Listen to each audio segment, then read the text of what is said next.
Uptown TV this, with the maddest and the baddest review now miss. Need some self-time, so we need it. Looking how we are the realest. Bruh, for one being representing a man for Uptown TV. You understand?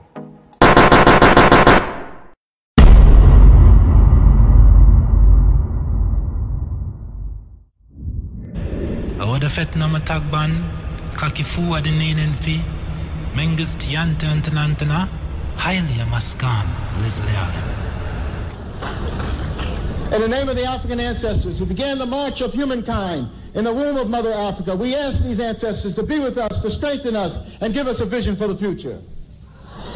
In the name of the African ancestors who began the march of humankind in the womb of Mother Africa and marched down the Nile, laying the foundations for human civilization and culture, we ask these Africans to be with us, to strengthen us, and give us a vision for the future. In the name of these African ancestors who built their pyramids and their temples to their God concepts, to their principles, and to their moral values, who left us a legacy of architectural and monumental building unparalleled in the history of the world, we ask these ancestors who built the pyramids, who built the temples, to be with us, to strengthen us, and give us a vision for the future. We ask these African ancestors who took this African culture and extended it throughout Africa, building the stone cities of Zimbabwe, building the empires of the Sudan, Ghana, Mali, and Songhai, building the Swahili city-states along the east coast of Africa, and in Christian Africa, asking King Lalibela and giving him the courage to build the 12 churches of Lalibela from the ground down, monuments to the world. We ask these Africans who spread this culture to the Dogo and to the Akan and to the Yoruba and to the Bankango and to the Zulu. We ask these Africans to be with us, to strengthen us, and give us a vision for the future. In the name of the Africans who opened up Africa, opened up the Nile Valley to other cultures and other peoples, and they came in and nurtured themselves on the African greatness. First coming in early were the ancient Hebrews, and they synthesized this culture and produced Judaism. Later coming in were the Christians, and they synthesized this culture and produced Christianity. Coming in were also the Greeks, who took the African culture, synthesized it, and produced Greek civilization. And then later, the Prophet Muhammad, and with the Arabs coming into the Nile Valley, they synthesized the culture and produced Islam. We ask these African ancestors, who as part of their legacy laid the foundations for Judaism, Christianity, Islam, and Greek civilization, to be with us, to strengthen us, and give us a vision for the future. We ask those African ancestors pulled out of Africa, taken to the hells of North America, South America, the Caribbean, maintaining the spirit of African humanity in their hearts and in their minds, and who left us this enormous legacy of struggle. We ask those Africans who resisted enslavement in the villages of Africa, who resisted enslavement in the shores of Africa, who resisted enslavement in those forts and dungeons, who resisted enslavement in the holds of those ships, who resisted enslavement when they arrived on these shores in the New World. We ask these Africans who ran into the highlands of northeast Brazil and established for 100 years the first free republic in the Americas, the Republic of Palmares, and their last great leader, Zumbi, who speared and sacrificed. We asked these Africans who replicated the Brazilian experience and went into the highlands of Jamaica and became the maroon-free communities. We asked these Africans who went into the backwoods of the Guyanas and Suriname and created free republic of the Suramaka and the Ajuka. We asked these Africans who went into the backwoods of Georgia and the swamps of Florida and moved with the Seminole Indians and resisted oppression. We ask these Africans who left us a legacy of struggle and resistance, the likes of which no one in the world has, to be with us, to strengthen us, and give us a vision for the future. We ask these Africans who created and laid for us a foundation of struggle and resistance that was passed on generation after generation, that was passed on to Harriet Tubman, who fought her way out of enslavement and became a symbol of freedom for all of us. Similarly, Frederick Douglass and hundreds of thousands of others fought their way out of enslavement. We asked those Africans who went with Boukman Dessalines to create the greatest revolutionary experience in the history of the world, the Haitian Revolution, leaving us a legacy, the likes of which no one else has had. We ask these Africans to be with us, to strengthen us, and give us a vision for the future. Let us start our class with a prayer. Heavenly Father, Divine Mother, friend, beloved God, Jesus Christ, Bhagavan Krishna, Mahavatar Babaji, Larry Mahashai, Swami Shri Yukteswarji, our Guru, Paramahansa Yoganandaji, saints of all religions, we bow to all of you.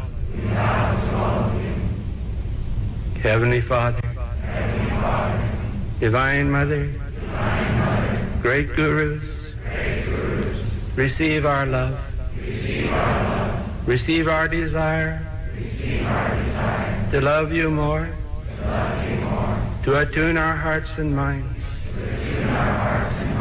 with your great presence. Om. Peace.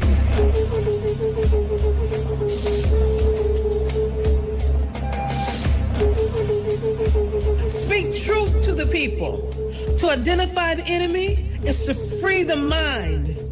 Free the mind of the people. Speak to the mind of the people. Speak truth.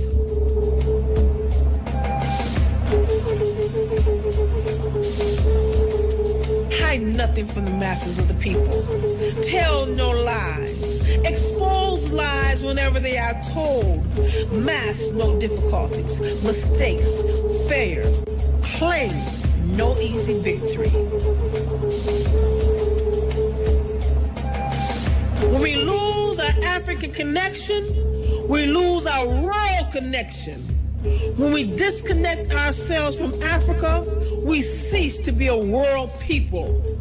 Without the African connection, we are a disjointed people, begging for the entry into somebody else's house. Soul. I spoke to my soul that I might answer what it said. To whom shall I speak today? Brothers and sisters are evil, and friends today are not worth loving. Hearts are great with greed, and everyone seizes his or her neighbor's goods. Kindness has passed away, and violence is imposed on everyone. To whom shall I speak today? People willingly accept evil, and goodness is cast to the ground.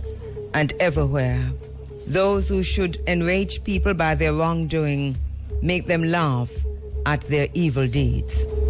People plunder, and everyone seizes his or her neighbor's goods. To whom shall I speak today? The one doing wrong is an intimate friend, and the brother with whom one used to deal is an enemy. No one remembers the past, and none return the good deed that is done. Brothers and sisters are evil, and people turn to strangers for righteousness or affection. To whom shall I speak today? Faces are empty, and all turn their faces from their brothers and sisters. Hearts are great with greed, and there is no heart of a man or woman upon which one might lean. None are righteous or just, and the land is left to the doers of evil. To whom shall I speak today? There are no intimate friends, and the people turn to strangers to tell their troubles. None are content, and those with whom one used to walk no longer exist. I am burdened with grief and have no one to comfort me. There is no end to the wrong which roams the earth. To whom shall I speak today? Death to me today is like health to the ill, like going outdoors after confinement. Death to me today is like the smell of myrrh, like sitting under the sail on a windy day. Death to me today is like the fragrance of lotus, like sitting on the shore or feasting.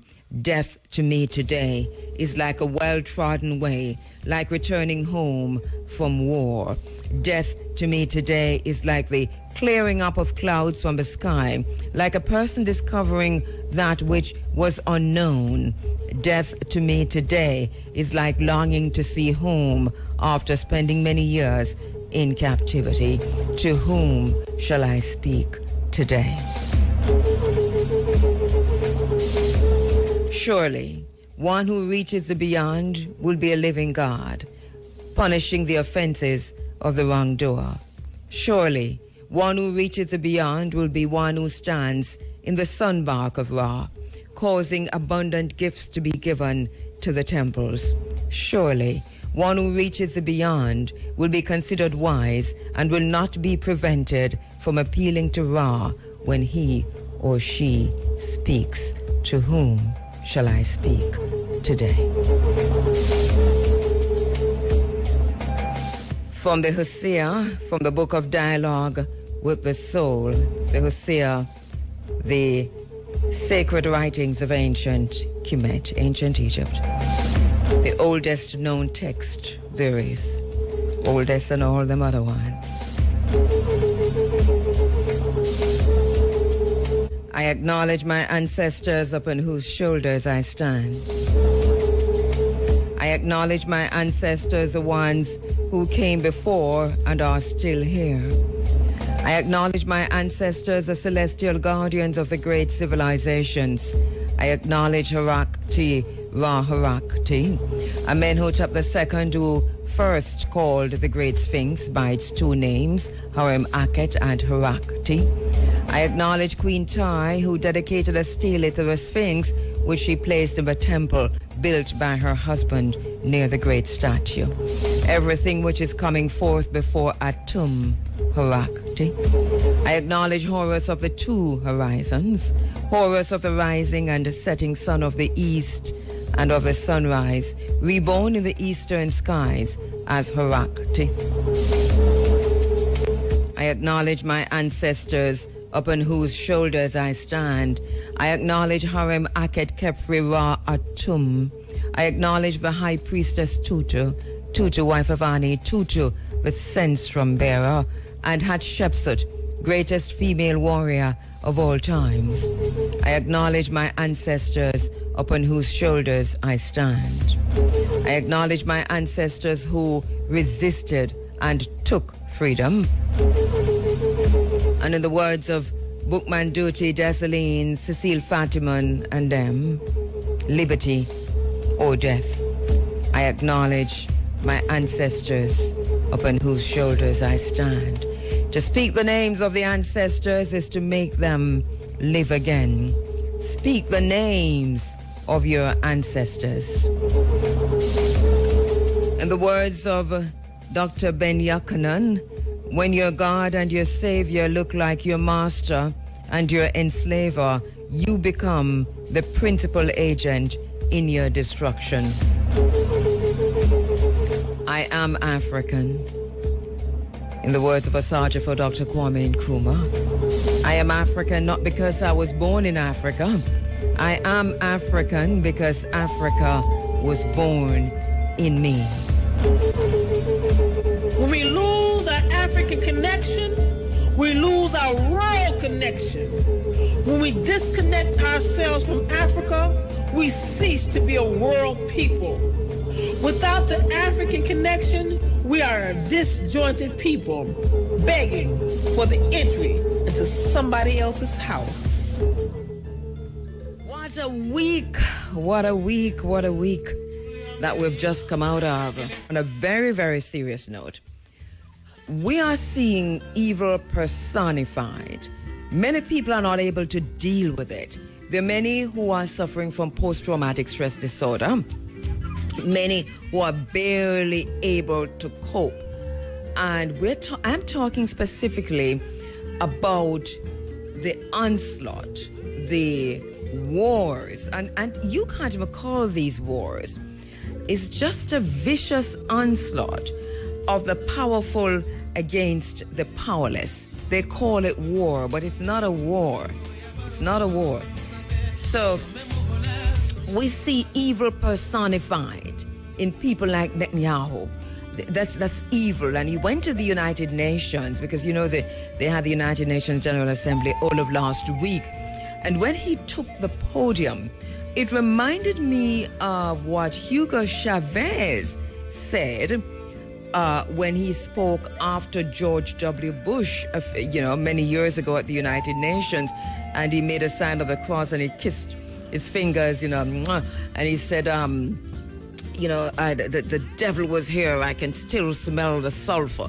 Do you remember that from Hugo Chavez? These things must be taken seriously now, because he wasn't joking. And I think this is what I, witnessed when I listened to Netanyahu speak at the United Nations General Assembly. One of the good things that came out of that is that the black and the brown people inside of the United Nations General Assembly who were representing black and brown people countries, they, for the most part, probably 99%, walked out. By the way, did Jamaica walk out? I didn't remember to check that. Was Jamaica there, and did Jamaica walk out? Anybody know? Because most of the black and... I am just thinking about that. I'm going to have to Google. Anyway, no, on a very serious note, Netanyahu came, and he was quoting from the Bible. He used scriptures to justify evil. The babies and the women and the children, the onslaught and the massacre and the blood. It's blood and more blood that the people in Palestine are witnessing. But these people must be feeding. I am at a point now where I can no longer reason this out like a logical person who my mother sent go university for critical thinking. I am beginning to reason this out on a whole different level that none of my tutors at any university that I've been to would mark me an A+ for, would grade me as an A student. I would have probably failed. But I'm seeing these people must be feeding. This blood and this gore and this death, they must be vampires. What is this? And who are they? And I'm reasoning at another level too. I am thinking, they are not like us. And I am not Kendrick or Drake or any of them, but they're not like us. They're not like us. No, they're not like us. This is a whole different kettle of tea. This is a whole different kettle of tea. And we see the killing of the of Nasrallah, the Hezbollah leader. But in all of that, we're also seeing that in Lebanon, hundreds of people, civilians, are being bombed and killed. And we have Biden saying it's justice, and we have people saying these people are terrorists, and all of a sudden, all of Lebanon is terrorists, and we're talking about Beirut again.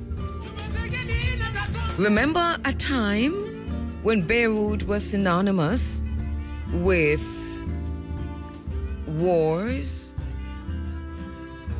like serious war, like war zone. If you say Beirut, it's synonymous. Even now, I think people use Beirut as a metaphor, but less so than before. But here we are again. And Iran says they're going to retaliate. There has to be vengeance. There has to be revenge. And we saw Mia Mottley at the United Nations talking at the main podium also. And she, I mean, I could feel that sister's spirit. She said, after Netanyahu spoke, she said, in the vein of Hugo Chavez, whether she thinks so, yes or no, in the vein of Hugo Chavez, following George W. Bush, it was Mia Mottley who said, if we are going to stand at this podium, and I'm paraphrasing her now, and quote from the Bible to justify our actions, and the actions, in other words, the oppressive actions and the slaughter of Palestinians and the people of Lebanon, if we're going to use the Bible to justify that, then she pull for a Bible verse, the one that says, vengeance is mine, saith the Lord. And she went there. But I want to come back to the question I asked earlier, which was, we saw when Netanyahu took the podium that scores, I mean a whole lot, the conference hall, whatever they call that hall, the conference hall, that main hall, it emptied. I mean, people got up and walked out as a point of protest, and it is what they could do, and they did it. But these were people representing black and brown countries. The white people were still sitting there. And I'm not quite sure if Jamaica was in the room. I suppose they were in the room, and I'm not quite sure if they walked out. So if anybody knows if Jamaica was in the room and if Jamaica also joined that protest, let me know. But that was a statement that it was powerful. It meant something, because these countries have been silenced. And if you speak out against the slaughter of a people of Palestine and now Lebanon, the murder of babies, the vicious and violent murder and maiming of babies, the blood that is running in Palestine. If you speak out against that as a country, and also as individuals, but let us say as a country for purposes of this context we're speaking in, then you are met with sanctions and you are isolated and you have to return on bended knees because them own you. And on the other side, as individuals, they have a new term, not so new but newish, called cancel, the cancel culture. So if you speak out too hard on a station, for example, where there's commercial advertising, then you're also threatened with being cancelled. And this is the danger of the times we're living in. This is the dystopic world that we find ourselves living in. This is like McCarthyism on steroids. This is what them call a time where they used to persecute the Christians. There was a name for that time, that in France and them places, that there was a name for that time out of European history. Remind me of that word. You know, these are the times of a Salem witch hunt is one, but that's not the one I'm looking for. You know, so these are the times we find ourselves living in again, and we're going to have to make some serious decisions around here. Some really serious decisions as individuals, families, as communities, as a nation. As a nation, this is getting serious. This is getting serious. And I go back to the point. Remember a few months ago, they came up with a word that if you recognize them, the devils I'm talking, because this is where I am at now. I am no longer going to be politically correct when I'm talking about what's happening around me. I am going to use the words that I have and understand it from a whole different level. So if we begin to recognize the demons,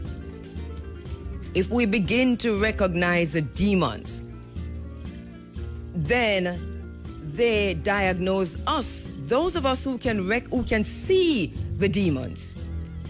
There's a new psychiatric disease that they've come up with, and they came up with that in the last 4 or 5 months. And I can't remember the word. Prosopor metamorphosia. Oh, yes, that's the word. Prosopor metamorphosia. Remember, PMO, they came up with that word. So you are the one who is ill, and they'll put you in straitjackets and they'll put you on zombie drugs, because of course the pharmaceutical companies are in on this. By the way, as I talk about the pharmaceutical companies, there's a book that I want to immediately remind you to get. We did put you on water. We're going to add this to the Running African Book Club in short order. Some of you already got it, but here's a book. Medical Apartheid, The Dark History of Medical Experimentation on Black Americans from Colonial Times to the Present. It's written by Harriet A. Washington. It won the National Book Critics Circle Award. And New York Times said of this, of Harriet A. Washington, it says Harriet A. Washington has unearthed an enormous amount of shocking information and shaped it into a riveting, carefully documented book. Medical Apartheid, the dark history of medical experimentation on Black Americans from colonial times to the present. So please get that. I'll repeat it later on in the program. Let me take Lots of persons voting to say the word I'm looking for is the Inquisition. Thank you so much. You are correct. It's the Inquisition. So this is, we are back in the, whether we want to face it, yes or no, it is what it is. And we are going to have to train ourselves to deal with the isness of things. The isness of things meaning simply, what is it really? What is the reality of what you are experiencing without any prior knowledge? Because sometimes prior knowledge and religion and politics and all kind of dogma will definitely cloud your definition of what you are experiencing. Also, others might want to reinterpret it for you and to tell you what you're feeling, what you're experiencing, and sometimes, depending on how demonic they are, how devilish they are, how manipulative and sociopathic and psychopathic and narcissistic they are, these are spawns of evil, and they can and will manipulate you. It is possible for you to be manipulated. Believe me, it is. There are some, and I was saying earlier, they're not like us, and this is where I am, right? So I have come to the conclusion that, I know, but I've come to the conclusion that we're not all the same. And no, we're not all the same. I know you're thinking race, but I'm not thinking race. I'm thinking spirit. No. And when I say all the same, I mean our earthly experience is described as human, right? It's a human experience. It's our earthly experience. So we say we are spiritual beings experiencing this earthly condition. And that's a thing. So understanding that will help us to understand that not all spiritual beings, because spiritual by itself, our understanding of that word, because we're using English, by itself doesn't mean all good. There's bad spirit and there's good spirit, there's evil spirit and there are demons. I know I'm not sounding logical. I know I'm not sounding like I'd come out of any academic space. I know that. I'm aware of that, but academia cannot define what we are now experiencing unless academia is willing to bow the knee, to bend the knee to the thinking outside of this idea of the so-called objectivity. You understand what I'm saying? We are going to have to go back to our deepest spiritual selves to understand what we are experiencing. And remember now that we are those of us who can see the demons, who are able to recognize that these are not the same beings like we. Must be an intergenerational and intergalactical war that has been going on for years and years and years and years, and we've been fighting the same people over and over and over again. It has to be something like that. I know it sounds like real madness, but just look around you. Many people, many so-called people, because not everybody are people now, we're going to have to redefine enough things. Once we recognize them, we're supposed be careful how you call them out, because you can't call out the evil and not prepared for it and expect to win that. if and when you call out the evil, you have to be prepared spiritually. And you can't fight just like that, because this is a whole different kind of fight. This is a whole different kind of fight.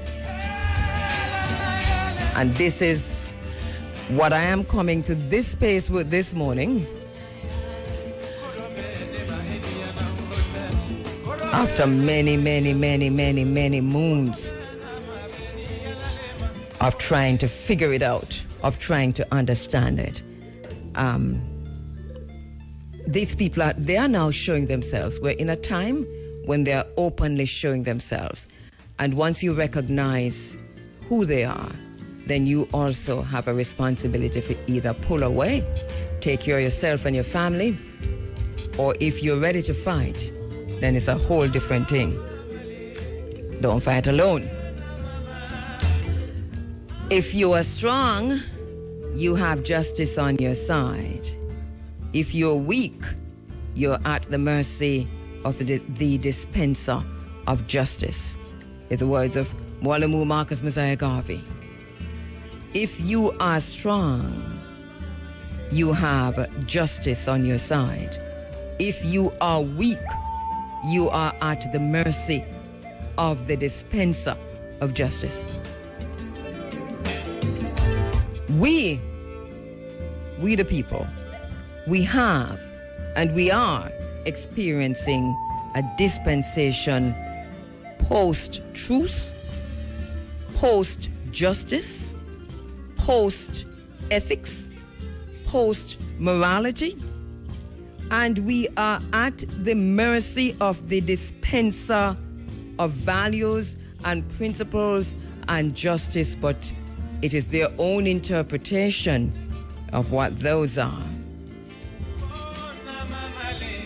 So, what we see unfolding in the Middle East, the Lebanese cleric and Secretary General of Hezbollah, Hassan Nasrallah, assassinated by Israeli Defense Force, ordered by Netanyahu while he was in America. Now, the isness of things is what we need to understand what's happening here. Because the Americans are saying one thing. And when I say the Americans, I mean the government. And we have to understand who the American government is. Because it's not about the person who is up front as president or even Secretary of State. It is that cabal which runs the world, which is part of the American government. So the American government is unseen. It is not Biden or Harris or Trump or any of those little minions who you see up front cursing each other and running up and down all over the place to be named president.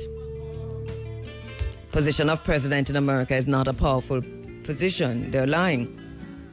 The cabal behind the scenes that controls the presidency is what we mean when we talk about the American government. And so we understand the isness of things. We understand that within the context of isness, that Israel and the United States are one. If we understand that, I think it will take some of the pressure of us, because there are so many who are suffering all kinds of stresses and stressors because you're empaths and you're empathetic and you're absorbing what you're seeing, the pain of a people who are the babies, the mothers, the fathers, the brothers who are being so viciously killed in Palestine and Lebanon and Sudan and Congo. And we see them starting another war now in the Horn of Africa, because these people are feeding. They're on a feeding frenzy, and they're going to call it World War III, but it's a feeding frenzy. These people are vampires. And I know we need to stop calling them people, but this is what it is.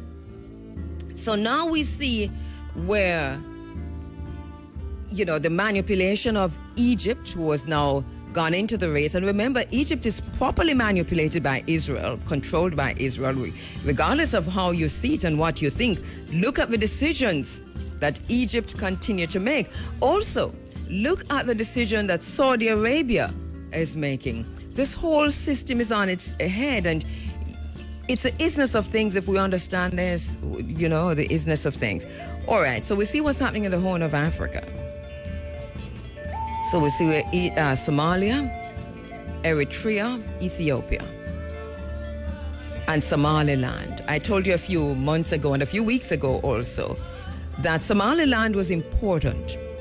It was important for Ethiopia's survival because the vampires, and I suppose when I come back next week I'll use the other language, but for this week this is where I am.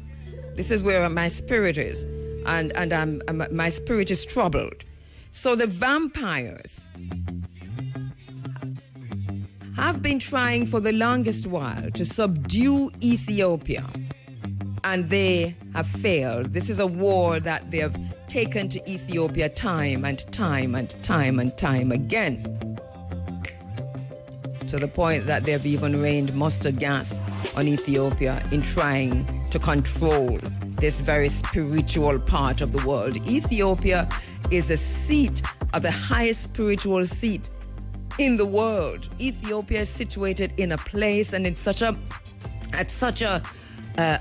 point in terms of how the world is located, or that every country is situated. Ethiopia is in a spot of high spirituality. Ethiopia, where the gods love to dwell. Ethiopia, which is high and low at the same time. Ethiopia, which are mountains and valleys and seas and hills, and where the gods love to dwell. And so they have been trying to conquer this place for the very longest time. They're trying again. They tried a few years ago, 2 years ago, and the Ethiopian people on the continent and across the world rallied against that, and they had to draw back. Now them come back from a different direction. So they're working on Ethiopia now through Ethiopia's neighbors, which is really Ethiopia just the same.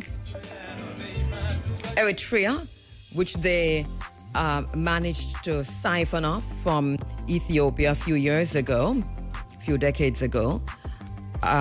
Somalia, which is just on the other side, which is siding with the oppressors. Eritrea also. And so they have locked Ethiopia off. Ethiopia has become a landlocked country.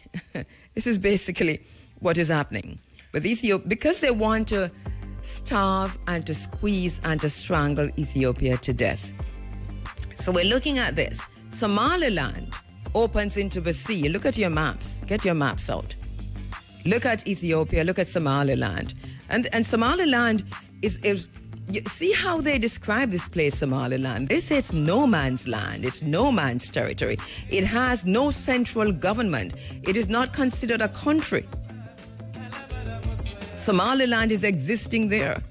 And Somalia wants to claim Somaliland,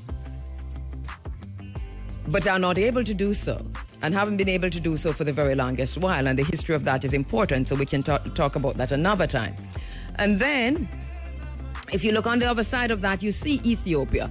So Somalia and Eritrea, so they have cut off Ethiopia from access to the sea, access to trade, access to water. Remember, Ethiopia is where the Blue Nile starts, right? So the Nile, which feeds all of Egypt, and most of that place, it starts from two places. One is from Ethiopia, the Blue Nile.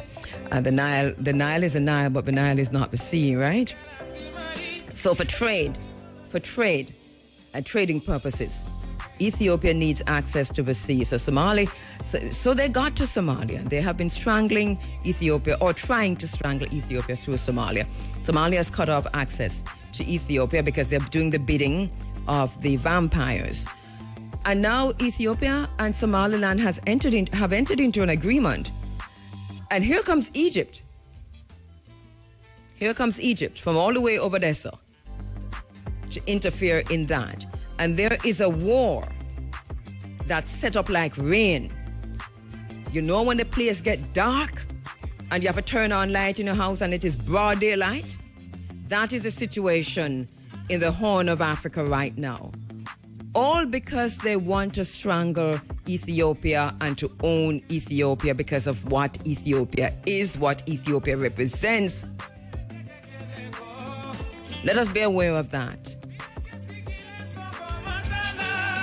That is the isness of things. So we have what's going on in the so-called Middle East, and then we have all of that happening now just across the river.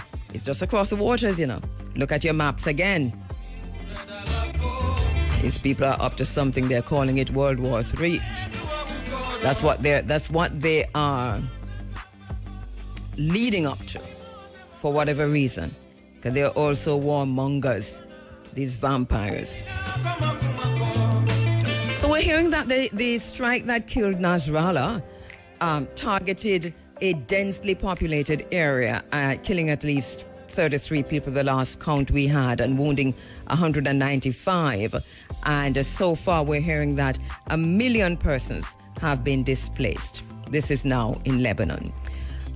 We're hearing from some of the Western news media that the Netanyahu, in his speech at the United Nations, and I heard that also for myself, saying that he wanted to defend Israel against the lies and slander he had heard. He wanted to defend Israel against the lies and slander he had heard. This is what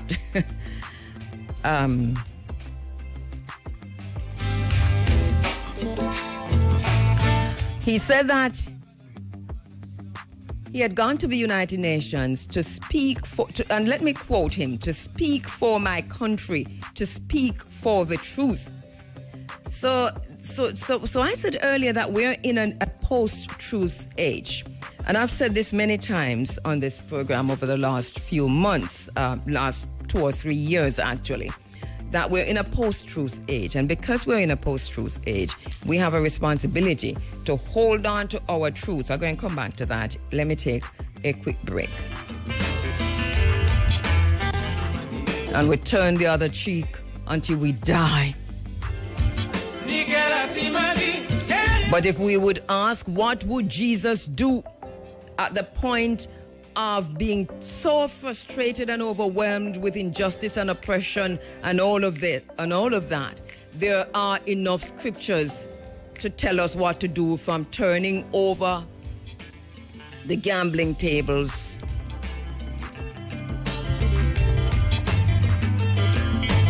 to taking to the mountains for 40 days and 40 nights and tear down the devil. Because that is a story that is not understood in the Bible. That Jesus himself took the fight to the devil, understanding that the devil was going to turn up in the wilderness while he was there on the 40 days and 40 nights of fasting. I'm using the Bible right now because our people have failed to understand ourselves as revolutionary in the way that Jesus was a revolutionary. And with all the temptation that happened in the wilderness, in the 40 days and 40 nights of fasting, throw yourself down, etc., etc., take you up to the highest place and I'll give you all of that. That Jesus took that fight to the devil. So I'm talking now on a Sunday morning to the church, you know, because it doesn't matter what religion you belong to.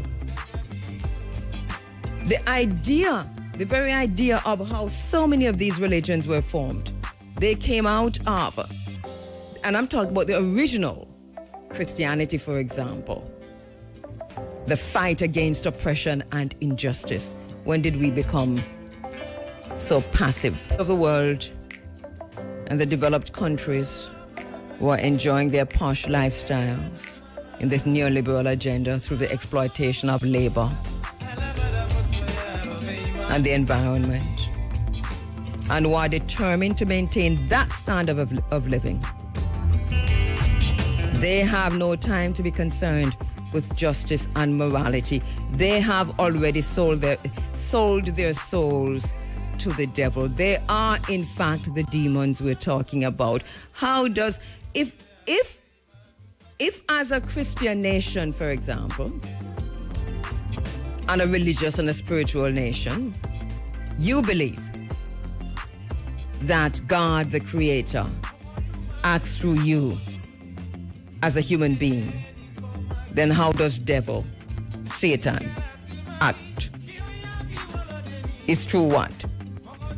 We as Africans, therefore, can never trust the system to act or function in our best interest. Our success educationally, industrially, and politically, in the words of Mwalimu Marcus Messiah Garvey, is based upon the protection of a nation founded by ourselves. And the nation can be nowhere else but in Africa. And we must, I'm going to add on what Mwalimu Marcus Messiah Garvey says, because we must also Africanize where we are. You know, we can't afford to be passive. We can't afford to just sit down on our laurels and watch it all fall apart. We can't afford to continue to have them dictate to us what our reality is. We cannot afford that. We cannot afford it. We have to take a stand, even if we're sitting down. Wilfred Rattigan, attorney at law and a former FBI agent, we're still this morning, you know, focusing on the Integrity Commission report. As I said last week, I've read the report, and I read it 3 times up to last week, and knowing that I was going to do the program, continue the discussion this morning with Wilfred Rattigan, I thought to myself, let me read it again, and I ended up reading it twice. So it's 3 and 2, 5 times now. So I've read this report. I understand my personality. Let me just get this out there straight, because after last week's program, I must say that for a very long time, I've never had such a backlash in my interpretation of a document. All right. So that aside, that said, I had online with me attorney at law, Casey Valerie-Nita Robertson, and she also agreed with me in part. As a matter of fact, one of the things that happened on this program last week is that we both agreed. I'd asked her if, having gone through and looked at the document, if it wasn't necessary now, considering the confusion, to have the Integrity Commission, the members of the Integrity Commission, at a press conference taking questions from journalists. And she said, no, I would like to see them before the committee in Parliament answering questions. And it wasn't much later, I think it was a day after or 2 days after in the week, that very same thing came up in Parliament. And we understand now that the commission members, the commissioners, will be going before Parliament. I think it is important. I still maintain that the report leaves too much room for speculation. So I'm going to go back to my own personality, which is the isness of things. Obviously, that is a character trait. That is my personality. That's how I see life. I deal with what is, and this is why I always say it is what it is. And I really don't have no time for the flaws and no time for the fluffy, frilly things. I don't see them. No, that is a personality thing. I understand that. I have been trying to manage that side of my personality, so I can say that. So I have a document in my hand, and this is what I have. Prior knowledge don't come into it at all. When I'm reading a document like that, I do not know anything. Because my thing is what's the document trying to achieve? So I am reading the black and white, the ink on the paper. That is what I'm reading. What I see, that is what I'm understanding. I am not going to go in the minds of anybody at all, because this is not a literature test to say what was a poet thinking. Because this is how the IC report is reading to me. Like when you get a poem, do not go something another into the night. You remember that poem? Rage, rage, rage. And you get a question, what was the poet thinking? No, it's not a literature test. It's a document that comes out of a constitutional body that is very important, because you're talking about an investigation into the Prime Minister. So that is all I know. That is all I have. I do not know anything else apart from this document that I have in my hand. And after reading that document 5 times now, I still feel the very same way. Now, which is to say that regardless of what we know, outside of what's in the document, the commissioners, if the commissioners not put it in there, whoever is writing that document, if it's not in there, it's not in there. And do not expect me to come and say it for you. Don't put words in my mouth. No, I'm not going to speculate about what you meant here. I'm not going to speculate about anything, as a matter of fact. All I have is what you've written, what you've given me. I don't have no time for speculation. That is my thing, regardless of anything else. So anyway, that is that. 22 after 7 o'clock. We're going to be speaking with, not right now, but about 7:30, Attorney at Law and former FBI agent Wilfred Rattigan. I know that Rattigan has been reading the document and has been reporting on it in his media, social media, and other media spaces. I also know that we do not necessarily agree, but we can agree to disagree, as my brother Wilfred Rattigan comes online at 7:30. Also, here's another sister that I agree with all the time. If you know, you usually hear me say, Donna, I agree. I'll be in the middle of the program and she's writing on the social media spaces and I read it all out and I say, exactly, I agree with every single word there. I don't think there's ever a time that I've ever said, I do not agree, until last week. Anyway, so Donna Mattis is going to be on the program this morning also as we look at the document, but also to look at the point Donna raised last week, which was, this is so egregious in terms of what was being investigated, etc., what is sent off to the FID and the TAJ, that the least that could be done is for the Prime Minister to step aside while the investigation is underway. And my point to Donna last week was, I called for a system analysis, right? Because the problem we have is systemic. And as it is right now, my belief is that there is none, no, not one, in the whole of the House who is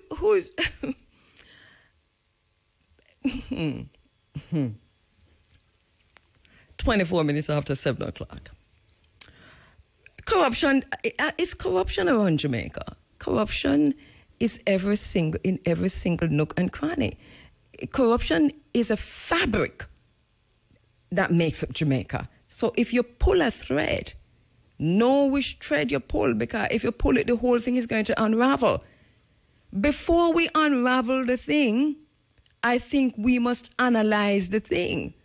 We don't want a paralysis of analysis, but we have to analyze the thing, and then we have to ensure that we put measures in place, whether we're going to dash out the whole of the fabric, or it can be saved, but no patching can work.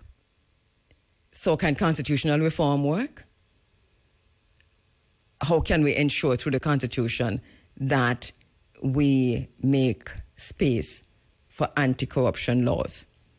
And that them not just depend the paper, that in the words of Mwalimu Marcus Messiah Garvey, a corrupt politician must be treated in a special way.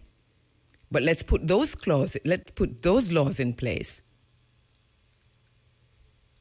I know there are many on the book already, you know. But where we are, and the point I made last week, was that 1962 till now, 1962 until 2024, September 29, has been a journey into corruption. For example, I investigated a prime minister. Yes, as a journalist, I went into some deep investigations that took me out of the island, onto the continent of Africa, and many other places. And then I had to shut my mouth because the threats came in left, right, and center. There were events that I organized through IRFM that I could not attend. One of those events was when we had the Milton Hanson movement, and there was to be a demonstration in front of the British High Commission's offices. And the police called in here to Carl Young to say, at the time I was Andrea Williams, we have credible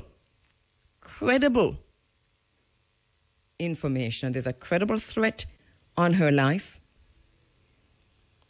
Not only that, the elders had to gather. And when I talk about the elders, I'm talking about the elders. The elders had to gather from here to Timbuktu. And what they came back with for me was to say, walk away because we cannot afford to lose you. I'm speaking truth in this space right now. And that's just one. And there was another prime minister. Yes. That I also investigated and was carrying a lot of what might have happened in this space. That I also had to drop like hot bread. I'm telling you how things go. I'm speaking from a space and a place of experiencing corruption with every single... There was a brother who was to come in to speak. This is a whole other thing now. They talk two already. This is three now. And we're talking about three different people so far. There was a brother who had written a book had called innocently to say, will you come in and do the interview? Because I've read the book, will you come in? Now, this is not the first time I'm asking somebody, will you come in to do the book review? They usually come in. Whether they're in America, England, or wherever, as long as they can afford it, they usually come in. This brother was overseas, and he said, yes, I can, and I'll come. And he called me back, and he said, listen, I just got a call. Brother's about to board the plane. And he said, the man them say, anytime I come off of this plane, I set foot in Jamaica, if it's a book me coming to talk about, then there is no way that I'm going to leave alive. Yes, that happened. And I could go on and on and on and on. I'm just telling you how the thing said. I can give you stories. I've been a journalist all my life. I've been a journalist all my life. And I've been an investigative journalist for 34 years, working in this very same spot. And so I've had it. I've interviewed, investigated, threatened, and right now if I am to even lock in, I've been called PNP, JLP, and every other P in between, depending on which party is in power. And I'm saying that to say this, that corruption is the foundation upon which Jamaica is built. And if we think that it just starts and we're going to be all jumping up and down, and I said last week that if you strip the Prime Minister naked and tar him and feather him and hang him up in halfway tree, that tomorrow whoever steps in place will do anything the same thing you are accusing him of. And everybody below him will do worse. I'm saying this understanding that we must have a systems analysis and we must correct the problem from the source. It's going to be a hard and a long road. You can do it through elections. Where? In Jamaica? No. You will not change any level of corruption in Jamaica through elections. I'm saying that without fear or favor. I'm saying that without apology. Because what we have is one coin with two sides. What we have is a two-headed monster. And I'll talk some more about that later on in the program. Because it don't matter who in power, we are losing access to every single beach in Jamaica. It don't matter who is in power. And when we look around, the beaches are given to their friends. It don't matter who in power. Right now, them need to come and talk to us about why we have no access to land or beach and why they own all the land and all the beaches. That is at that level. It don't matter who is in power. Somebody must also come tell us how China get Roaring River. Somebody must come tell with that. How China get Roaring River. There is a whole lot of questions that need answer, and the Integrity Commission report into one person will not answer a thing. Simple. At the end of the day, it doesn't answer anything. But still, it won't change anything. As I said before, my very special guest is Wilfred Rattigan, former FBI agent, attorney at law. And I'm telling you, we agree on a lot, but we do not necessarily agree on the Integrity Commission report. I know that because I've been listening to Wilfred Rattigan. But let us see where we converge and where we're not. Good morning, Mr. Wilfred Rattigan. Thank you so much for joining us on the phone lines. Appreciate you every time. Good morning, Kabu. Good morning to your listeners and your staff, and it's always a pleasure to be with you. I mentioned your name last week, right? When I was doing my commentary, I think was when I was talking to Valerie Nita Robertson, because I said that I remember one of the first interviews I did with you. It was about crime and violence in Jamaica, and it was on a Thursday afternoon. Muta was traveling, and I was sitting in for him. And so we were deep into the conversation about crime and violence and drugs and whether or not Jamaica is a narco state. That's a discussion we were having. And I was listening to you, and then I because of what you were saying, I said to you, I asked you, what would you say is Jamaica's main problem right now? What is Jamaica's major problem? Do you remember your answer? I don't remember, but it probably would have been corruption. That's exactly what you said. That's exactly what you said. All right, so I want to start there. How serious is corruption from where you stand in Jamaica? Extremely serious. Remember, Jamaica is on the corruption index. Anything below 50 is considered very corrupt, and Jamaica is hovering around 44. Somewhere, I was going to say 41 and 44, right? Yes. So Jamaica, by international standards, Jamaica is very corrupt. Now, if you go by local standards, I did a poll recently, and the majority of Jamaicans believe that Jamaica is a corrupt state. The problem, though, is that we have come to accept it.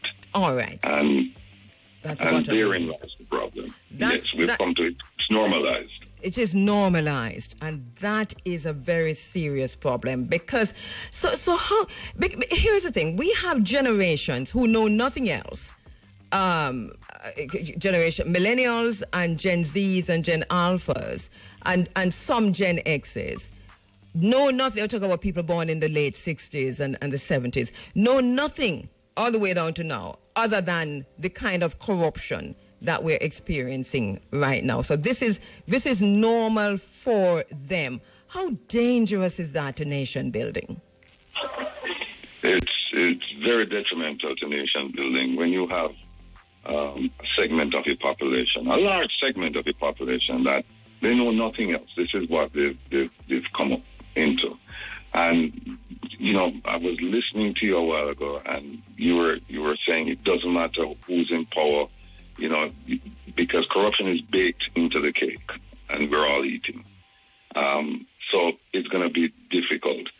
My personal belief is that to make a dent in corruption, it has to be done from overseas. It cannot be done from within. I mean, yes, you will have to put your shoulders to the wheel in Jamaica to try and eradicate it. Well, first of all, you can never eradicate corruption. You can control it. Mm-hmm. But I think that pressure will have to be brought from outside Jamaica. What do I mean by that? Mm-hmm. Meaning that you would have to have the pressure from the international corruption organizations, pressure from donor countries, donor agencies, pressure from the diaspora. You must have pressure from those fronts in order to change the behavior of the Jamaican politicians. Because most of the time, KABU, when you look at corruption, you see it in the light of the ordinary Jamaican. When I say ordinary, I mean a policeman stopping somebody for a traffic violation and taking a bribe instead of doing what he or she is supposed to do. But you don't see politicians, especially at the highest levels, going to prison or being charged for it. You just don't see it. And I think but you have politicians tumbling down all the time. I mean, the former Minister of Education, that was a whole corruption case. We have some over the years, I don't have, and I'm sorry that I didn't carry my text from last week, but over the years, we've had so many politicians who maybe not prison, but have been, kicked out of the system on corruption cases. But we've had statements like, I will be back. And then you come back. So how can you come back? And that's why I'm saying you need to send them to prison to send a clear message. You can't give them time out. You can't say, okay, take a back seat for, 6 months, a year, and then you'll be back. Because once you do that, that is no curb on corruption. A timeout is not a curb on corruption. You need to send people to prison, because only then the people downstream will understand that, look, if they can do it to a prime minister, a deputy, or any minister, if they can do that to them, what do you think will happen to me? And I agree with you. It's a tough road ahead, but it's a road we have to travel. I want to put it to you, and I'm not an attorney, you are, but I want to put it to you that prison is not a deterrent. Wait a minute. First of all, it's a deterrent for the person who's in prison.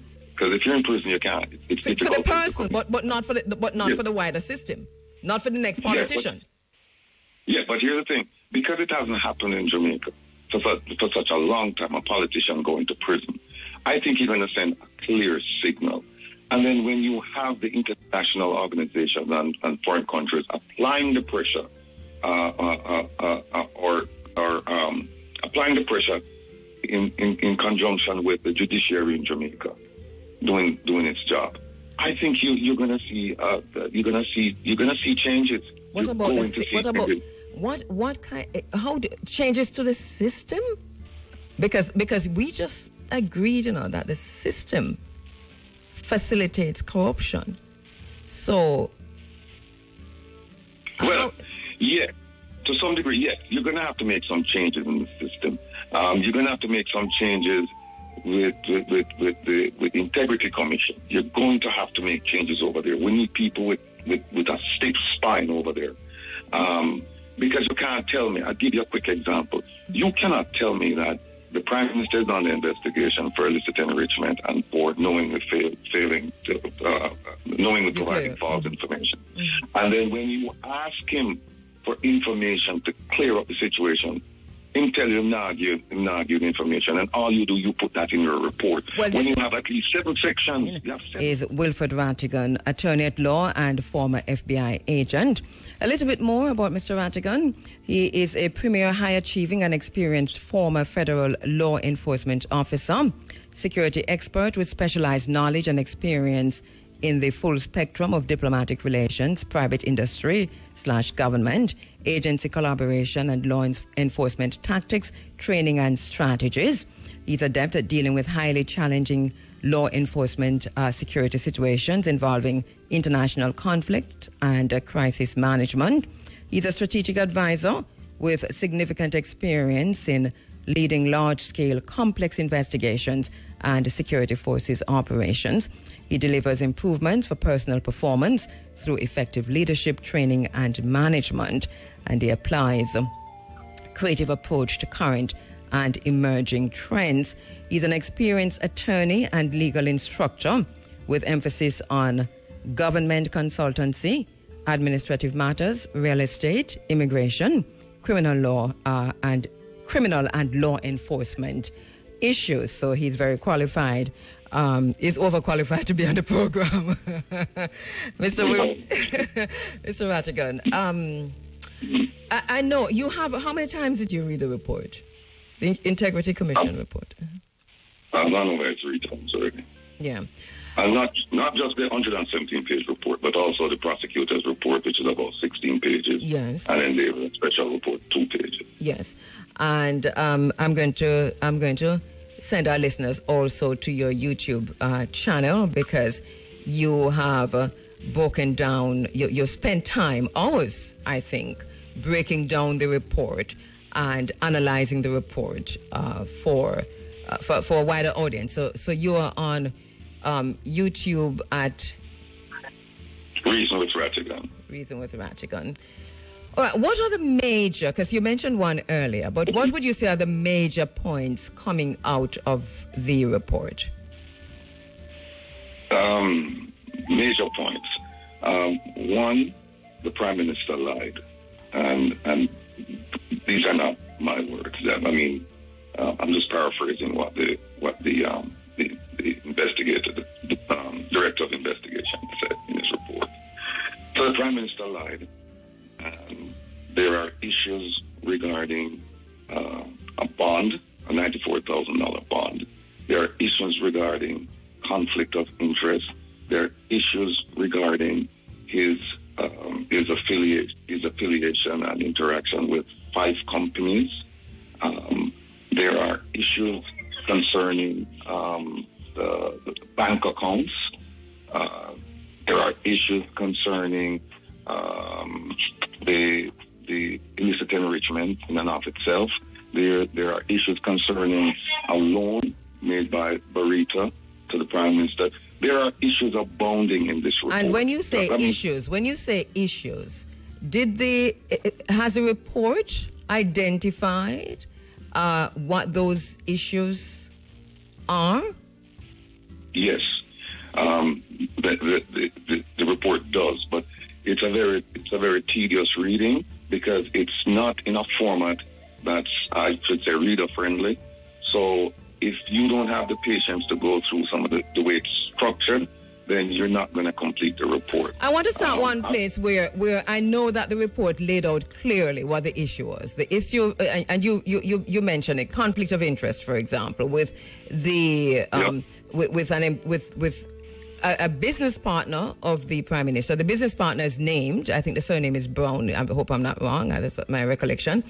A business partner of the Prime Minister, who was made the head of the Housing Association of Jamaica and also the head of the UDC in recent times, but is also a business partner in the Prime Minister's real estate portfolio. That is a clear conflict of interest. It is one of the things that I identified as the report says, it is deleterious. I mean, I think that's a word they used, and And the recommendation, did they make a recommendation as to what should happen there, or did they just leave it hanging? Do you recall? Yeah, no, they made a recommendation to the ethics committee, saying that they should look into it to ensure that essentially that you have arm's length distance between politicians and their friends or people that they're in business with. Right.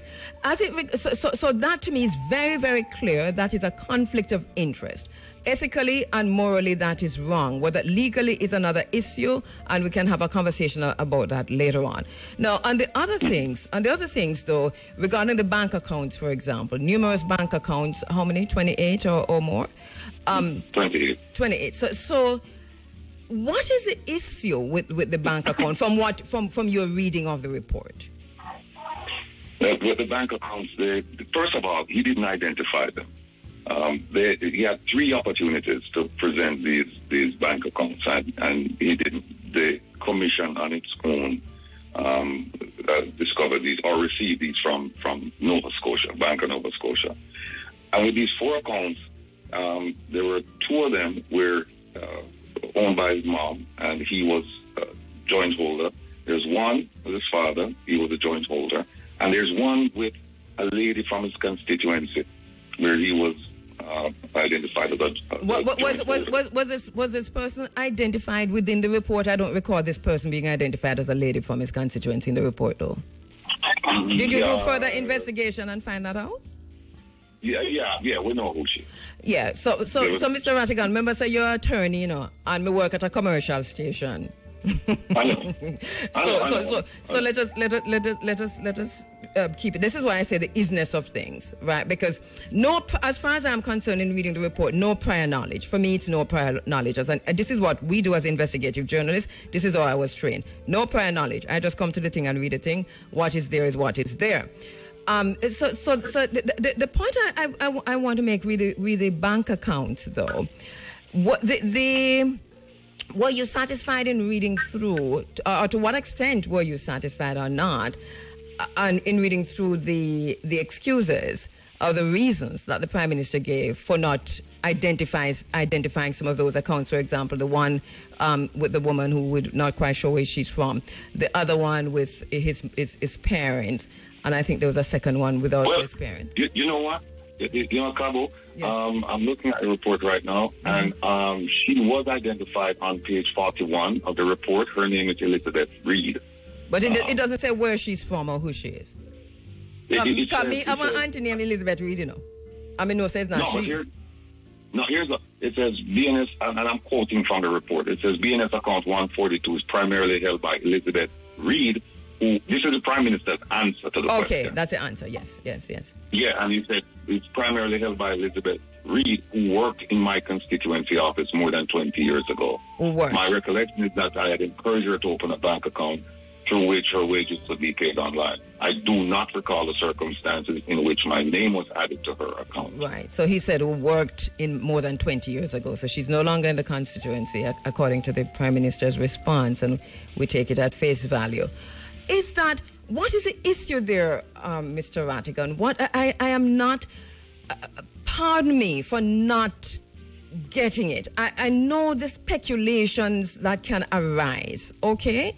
But if the report doesn't say what it is that people are speculating, how we reach to say that there are issues here? Here's the issue. The issue is a failure to advise on your statutory declaration that you have these assets.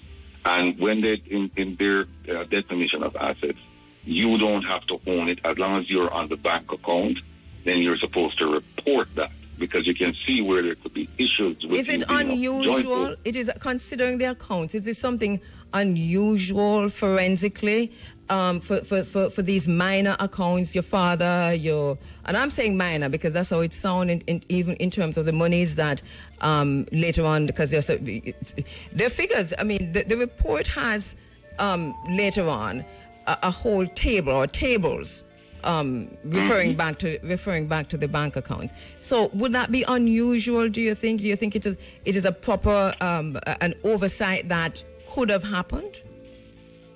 No, and I'll tell you why. Because he was using the accounts. I'll give you an example of one of them, account number 64. That his mother was the primary and he was the joint holder. Now, between December 20th and between December 2020 and August 21st, $2.6 million Jamaican dollars transferred from that account, from account 64, to an account owned by the Prime Minister. Between February and December of 2021, $1.2 million transferred from that same account 64 to another account owned by the Prime Minister. And later, $1.8 million transferred from one of the Prime Minister's accounts to account number 64. So he was using the account, or somebody using his his bank account was involved in transactions with his mother's account. Right, because a joint holder account, I'm on my mother's account. And before my father died, I don't necessarily know, how they are.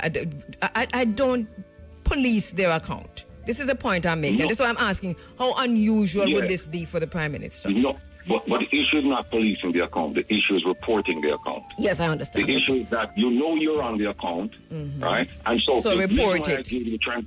The reason I gave you the transactions is to say it's not like you can say I didn't know about the account. Right. Because when they interviewed him, he said, I know I'm on the account and I've used the account. So the question is then why didn't you report the account? And they gave him 3 chances, at least 3 chances. He could have reported the account and he didn't. And they have said, in summing up, correct me if I'm wrong, that he didn't. Is it knowingly or intentionally? It's knowingly. It's knowingly. What's the difference between those two? It's much ado about nothing. It's like a distinction without a difference, because at the end of the day, it means the same thing. It means that you intentionally didn't report it when you know that you should have reported it. Now, here's the key, that one of the things that the corruption prosecutor didn't look at. The Prime Minister asked the Integrity Commission for training on good governance and anti-corruption issues. They provided the training. It was a 12-module training. And one of the modules was about statutory declaration, when to file, how to file, all of this stuff. And he received the training. Then they said to him, listen, you have to sign this code of conduct, the 7 Nolan principles of good governance. And he said, no. And not only him, but his entire cabinet. No one has signed it on the government side. Yes, we remember that whole, debacle literally, because majority of Jamaican people couldn't understand why they wouldn't sign, and at no time did we get a good excuse or reason for not signing. So the point you're making regarding him not signing is what? Is that he knew he had to provide this information because he received the training. So she could have looked at that and said, you know what, Mr. Prime Minister, the idea that you didn't knowingly do it, I don't buy it, because you know why? You received training on this matter specifically. Yeah. And also, you're using the account. So if you're using the account, then, and you admitted that you're on the account as a joint holder, you should have filed. You should have filed. And he's come back to say, what? Because he did, as far as I'm concerned, he did respond to those. I knew this, but the commissioner seemed to have been somehow convinced in that, whether it was an interview or just email. I don't know how that discussion took place, but we're seeing that interaction in terms of what he told them. But if you look at the front page of the report, it says ruling, no charge, no charge, no charge / prosecution. No charge, no prosecution. I before we go to no charge, no prosecution, I'm going to take a quick break and come back and look at the companies. But I also want you to, there's a question that's in my mind, to say there is in the sphere, in the public sphere right now, this idea that the Prime Minister had so many bank accounts and that in itself signifies something. I want you to respond to that from your own experience as a forensic analyst, if that really is such a big deal? Let me come back. Let me take a break. Agent. So Mr. Rattigan, right, to the question I asked just before the time signal. So the Prime Minister had all of these accounts, and we see that coming out in the account, in the report. I know just from talking to many people, and I got a backlash last week by people saying to me, well, him had so many accounts, something must be wrong, he must be that. But does that mean in the wider scheme of things, what's the significance of that? And is that such a big deal for a Prime Minister to have 28 accounts? Well, it's not a crime to have 28, 58, 108 accounts. But when you're the Prime Minister of the country and you have 28 accounts, it raises some red flags. You look at the accounts and the amount of money going through, coming out. You see that what they call cardless deposits made to his accounts and it later came out that it was his business partner who transferred, I think, $4.5 million through ATMs to him. You look at how the accounts have been used, and then you start to wonder, why do you have so many accounts? And that's a perfectly legitimate question. In fact, there are two accounts. So why was that not answered? Why the Integrity Commission? Why it appears with no charge, no prosecution, that the Integrity Commission was okay with whatever answer they got? No, they said no charge, no prosecution regarding only 4 accounts.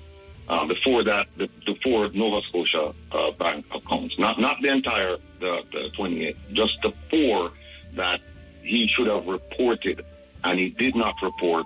And when they made inquiries, they, meaning the Integrity Commission, made inquiries of the bank revealed that information to them, and they said, wait a minute, this man has had so many chances to come clean and tell us that, okay, I list these 4 accounts, and he didn't do it. That was the only issue put before the Integrity Commission, before the corruption prosecutor. So for those people out there saying, oh, the prosecutor said no charge and she can't charge, she's not charging for nothing, that's not quite true. She was only requested to look at one issue, and it was the issue of 4 Nova Scotia bank accounts. That's it. In terms of the companies, we have four main companies? Yeah, 5.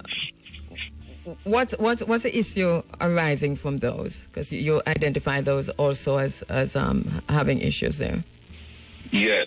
You have ADMAT, Imperium, Estate Bridge, Positive Media, and Green Emerald. Huge problems with the way the companies were run. First thing you have to know is that 4 out of the 5 companies, well, take ADMAT out of the equation, because that was established in St. Lucia in 2008 and dissolved in December 2021. So take ADMAT out of the equation. Now you have Imperium, Estate Bridge, Positive Media, and Green Emerald. One of the things I noticed was that all of these companies were formed in 2020 during the pandemic. The first COVID case in Jamaica was registered in March of 2020. He found himself with time on his hands. But then he was running up. That's not what you listen to. If you read the speeches. No, I'm just joking. Yeah, I know you're being facetious. Yeah, I know. But then so what happened? The first company, Imperium, was formed in June. The second company, Estate Bridge, was formed in July. The third company, Positive Media, was formed in October, and Green Emerald was formed in November. Why is a COVID reference necessary?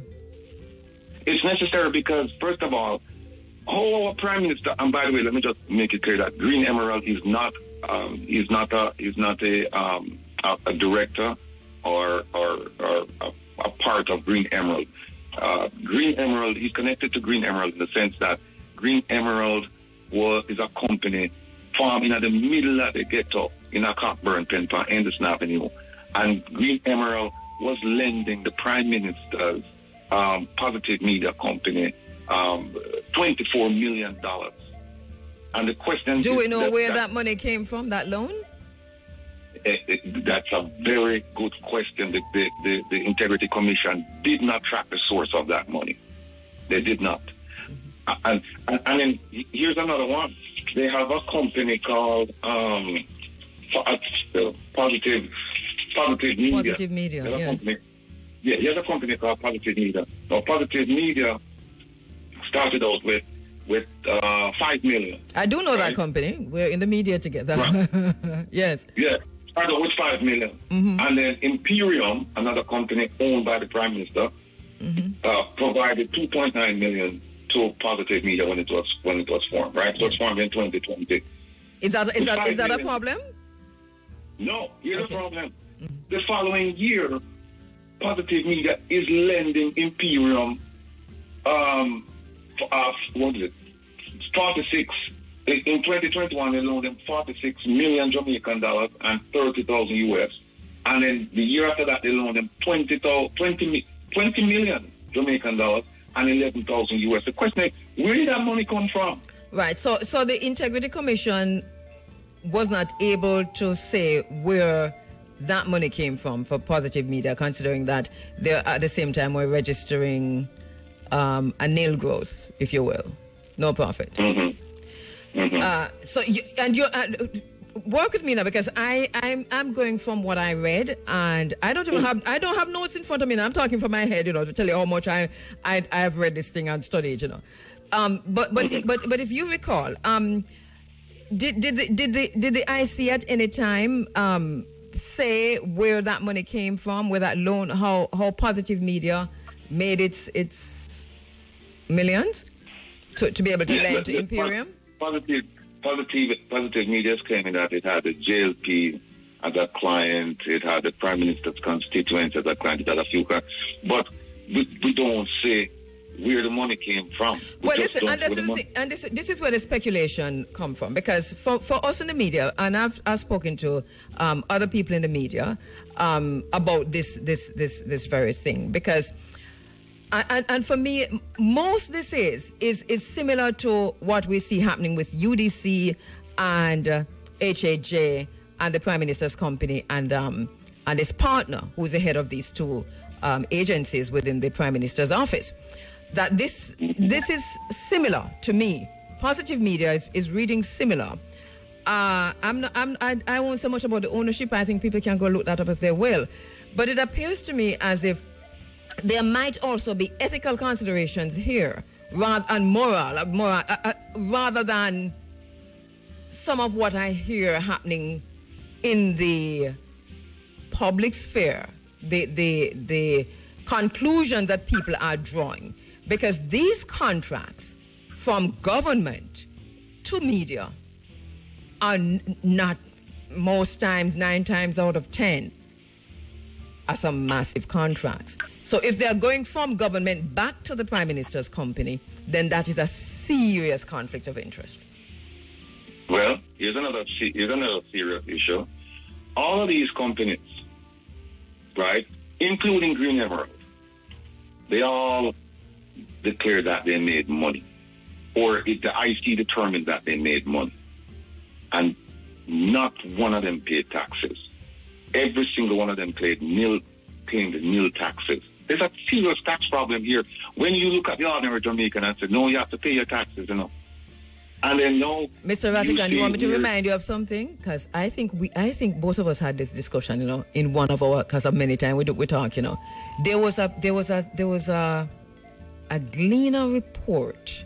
It was an investigative Gleaner report that came out 2 years ago, possibly, or maybe a little less, that identified that there was a system in Jamaica, a very private and secret system, it would appear, that this was allowing and giving tax write-offs to the wealthiest companies in Jamaica. And they named some of the private sector companies that were getting these tax write-offs. I'm not saying that is the same thing happening here. But as I said, what I have in my hand is what I have in my hand. So the speculation... Well, here's the thing. This wasn't a tax write-off. This was just a flat-out... no tax payment. And I use the wrong term. It wasn't tax write-off that the Gleaner talked about either. It was just straight now pay no tax. Right. Yes. So this is an interesting situation, yes. there's a difference between tax evasion and tax avoidance, right? Tax avoidance is legal. Tax evasion is illegal. When you're supposed to pay your taxes and you don't pay it, and the common denominator is none of these. I know we have some good producers out there. Yvonne Brown, my attorney at law friend. Can you find that story in the Gleaner for me, please, my dear? Because this was an investigative report from the Gleaner Company. You know, and I'm not saying this is what happened here. What I'm saying is that we know that there was a situation in Jamaica that was not corrected because there was no big outcry. The Gleaner did this. There were 7 days of interviews left, right, and center, and then it just disappeared. But there was no response, no big response from government, and no change as far as I am concerned. I'm thinking that we'll probably have a situation here. Now, if this is tax avoidance, what would be your reasoning as opposed to if it is tax evasion? Tax avoidance is a legal mechanism whereby you pay as little tax as permitted under the law, or you pay no taxes. It depends. There's that's a whole separate conversation. Tax evasion now is when you are supposed to pay taxes on your earned income, and you just don't pay it. And what was curious is that every single one of these companies said, yeah, we had expenses and we had income, and then both filed nil taxes. And he said, well, why? And see, that's one of the reasons why the Integrity Commission claimed that they couldn't complete the illicit enrichment investigation because the Prime Minister refused to provide information to them. And the question is, what's the prerogative then of the Integrity Commission? I asked Valrenita last week, is the Integrity Commission toothless? Because I have this document in my hand, and there are too many loopholes, too many things left hanging, too much left for speculation and confusion in the nation. That what kind of purview does the Integrity Commission has regarding ensuring that information that is requested and required is provided to them? Okay. I think it's section 7.3. Please, I'm asking your listeners to go watch my program last night, and I only provided 2/3 of the information that I have. I still have another, 2/5. I still have another 3/5 to go. But under section 7.3, it says, if the Integrity Commission asks you for information to complete their, in regards to their investigation, and you say no, they have the absolute right to take you to court without notifying you. They have to take you to court, take the case to court, and have a judge issue an order compelling you to provide that information. Now, think about if they had done that, what would have happened in terms of the PR disaster for the Prime Minister? If they had said, Mr. Prime Minister, we need this information from you, and he said, I'm not getting it to you, and they said, okay, fine, no problem. And the next thing you know, you see the headline, court orders Prime Minister to comply with Integrity Commission's request. That would have been devastating, and they had the absolute right and power and authority to do so, and they did not. Yesterday I mentioned at least 7 sections in the Integrity Commission Act of 2017 that gave them this authority, and they didn't use it. Instead, what they said in the report was that we couldn't complete the investigation regarding illicit enrichment because the Prime Minister did not cooperate with us, and therefore we're sending it over to FID for them to conduct their investigation. The question that came up in the program last week, Joe, is because this is our space. We look at things through our lens, and a lot is out there. But this is a question that came up. What authority, if any, does the Integrity Commission have to send this over to FID and TAJ? And should it have taken another route? And against the background of the discussion we heard in Parliament, the motion that was moved by the opposition, the rejection of that motion, and then the request for the members, the commissioners, to come before the committee. Mm-hmm. Well, let me just read you 7.3. It says, let me start with 7.1. It says, the Commission may, in the performance of its functions, work in cooperation with cooperation with any person or body as it may deem appropriate. And then it says the court may, on an application made by the commission without notice, order any person or body to provide to the commission any information or document which the court deems necessary to assist the commission in carrying out its functions under this act. Mm-hmm. They could have done it under 7.3. They could have done what? They could have said, we're going to go. They could have gone to the court and said, Judge, we've asked the Prime Minister to provide information so we can complete this investigation, and he has refused.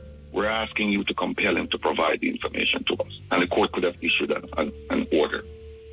Do you agree then? Do you agree then, or to what extent do you agree that the Integrity Commission, to some extent, has created this problem that we are now faced with? In fact, in that it didn't use the powers that it had to get the information that it required, and yet it put this document out into the public sphere, knowing this is an investigation into the Prime Minister. This is not no little ordinary investigation. People have been talking about this for years, because the statutory declaration, and that was the first thing, and so on, and then the investigation and the report is out. Did they fail in their duty? To some extent, regrettably, it did. It did. Because if they had gone to court to force the Prime Minister's hand, we wouldn't be here. We would be somewhere else. But it didn't. And I've gone through the report. And like I said yesterday on my program, I'm looking at this through the lens of being a concerned Jamaican living in the diaspora. Mm-hmm. I'm looking at this through the lens of being an attorney. And I'm looking at this through the lens of being an investigator. And from my perspective, there are things that they could have done that they didn't do. On the other hand, there are things that they discovered that they're hamstrung by their own regulations and the law. For example, you don't have to provide statements, like monthly statements. So what happens, you only have to provide for your bank account. You only have to provide what you have at the end of the period, what you have at December 31st, what you have in it. So you could transact in your account millions of dollars throughout the year from January to December and not report that. Because the only thing that you have to report is what you have at the end of the year. But and this is the point I'm making out. But what this does is to leave it so wide open, and this is why we have a tribalist response to the Integrity Commission report. We're trying to be objective in this space. We cannot allow Jamaica to descend down the tribalist path that we see. We're going just everybody reading the same report and coming out with all kinds of stuff. Obviously, you're saying they're hamstrung by their own the ineffectiveness. Yeah. And just to divert a little bit, give you an example, Section 53.3, the gag order. That should never have been there. And that thing is so confusing, because what it says is that as long as the matter is being investigated by the Director of Investigation, and until it's stable, you can't talk about it. Well, what about when the Director of Information and Complaints, what about him? When he has it and he's doing his preliminary investigation, can they talk about it according to the law? Yes. So there are a lot of issues regarding the Integrity Commission itself and the mandate that it has and the tools that it have and whatever you call the protocols and policies and so on. So there has to be a second look. My friend Yvonne Brown, who is also an attorney, sent me a Gleaner article last week when we was doing this, because Valerie Anita was raising the question about which model are we using for the Integrity Commission in Jamaica, because she says usually we look at other countries and take the best from them. And so she sent me an article that was written by Mr. Golding that pointed to Sierra Leone, that that Jamaica used the model from Sierra Leone. And the point I made then was that hence the confusion, because Sierra Leone is having no better time, as a matter of fact, worse time than we're having, and is one of the most corrupt countries in the world. So they never meant to address corruption. It was just smoke and mirrors, and if you were studying Sierra Leone, you'd have known that. So to take that into the Jamaican space was already the first mistake. So do you think then that there needs to be a revisit of the Integrity Commission and to say, maybe look at another country, best practices, and you know? Absolutely.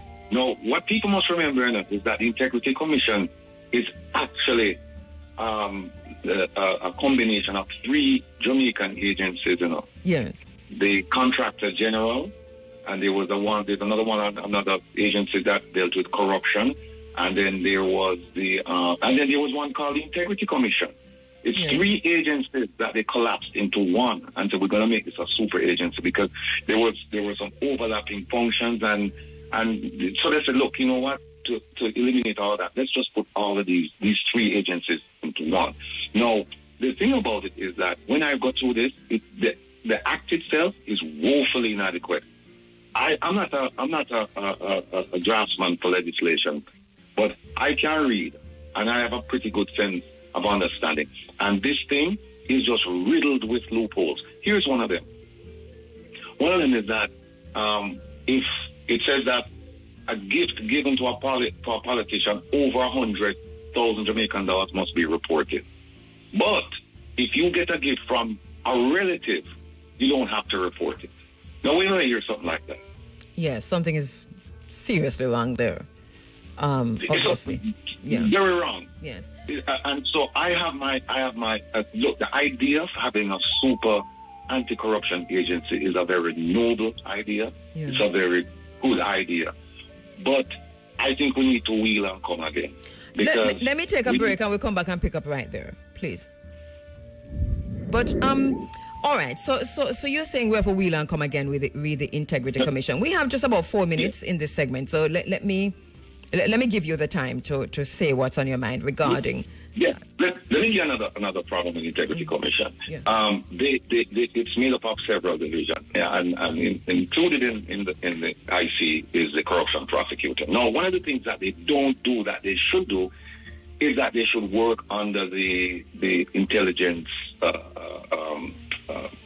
fusion center, intelligence center concept, where you get everybody on the ground floor. From the moment you start the investigation, you get everybody. Instead, they continue to work in silos. So that's why you get the prosecutor saying at the end of the investigation, I disagree. Mm-hmm. If the prosecutor and the investigators were working together on the ground, they would come to the prosecutor and they would say, listen, we have these allegations.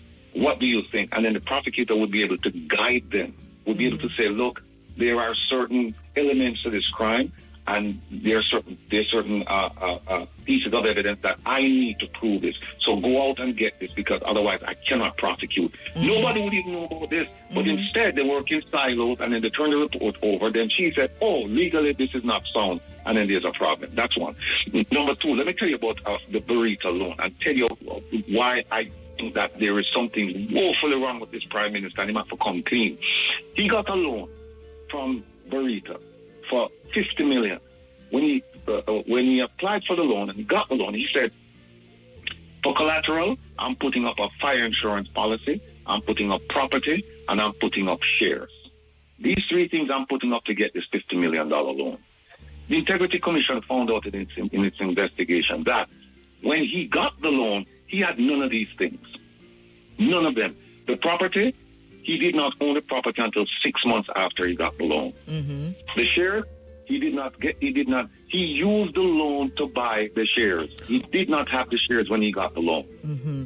And the fire insurance, there's no fire insurance policy. Right. And so, and as you said at the beginning, the IC, one of the definitive statements is that the Prime Minister lied in the report.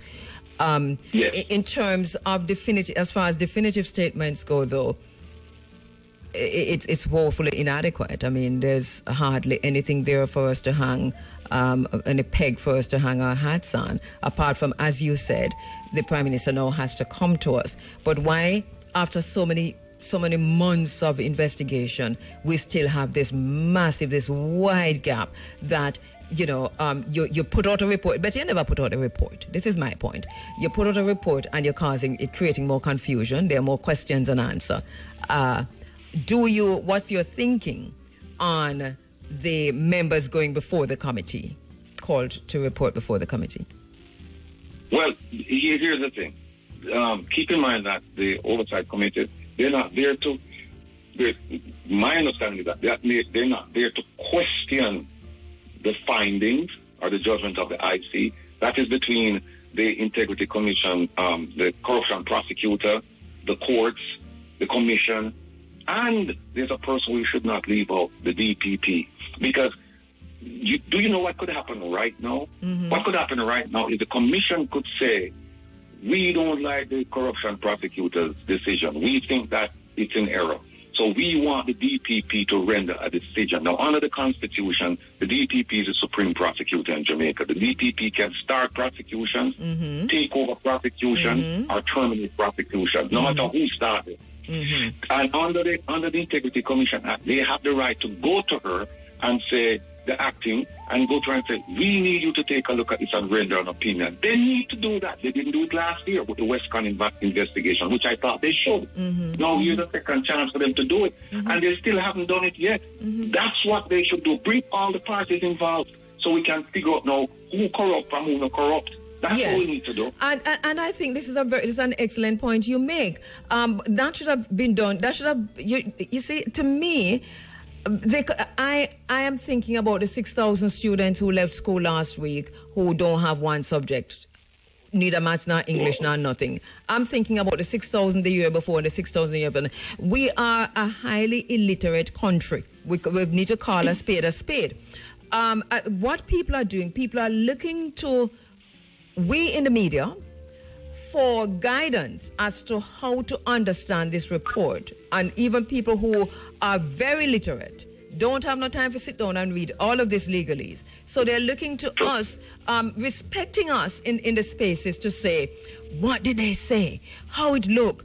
And I think we owe it to the public to say, this is my reading of it, and look at it holistically, and to say, but at the end of the day, it is too big of an issue by itself, illicit enrichment and so on, regardless of what we think, for this wishy-washy report to be held over the Prime Minister's head. This is the point I'm making, that the Integrity Commission owe us a proper report. And I don't know if it's double jeopardy or whatever, but something needs to be done. We need a proper report. I see the whole heap of loopholes, Rattigan, where the main one, for example, you ask for documents, you require documents of the Prime Minister, and the Prime Minister says, I'm not giving you the documents. Or you just left it hanging like that.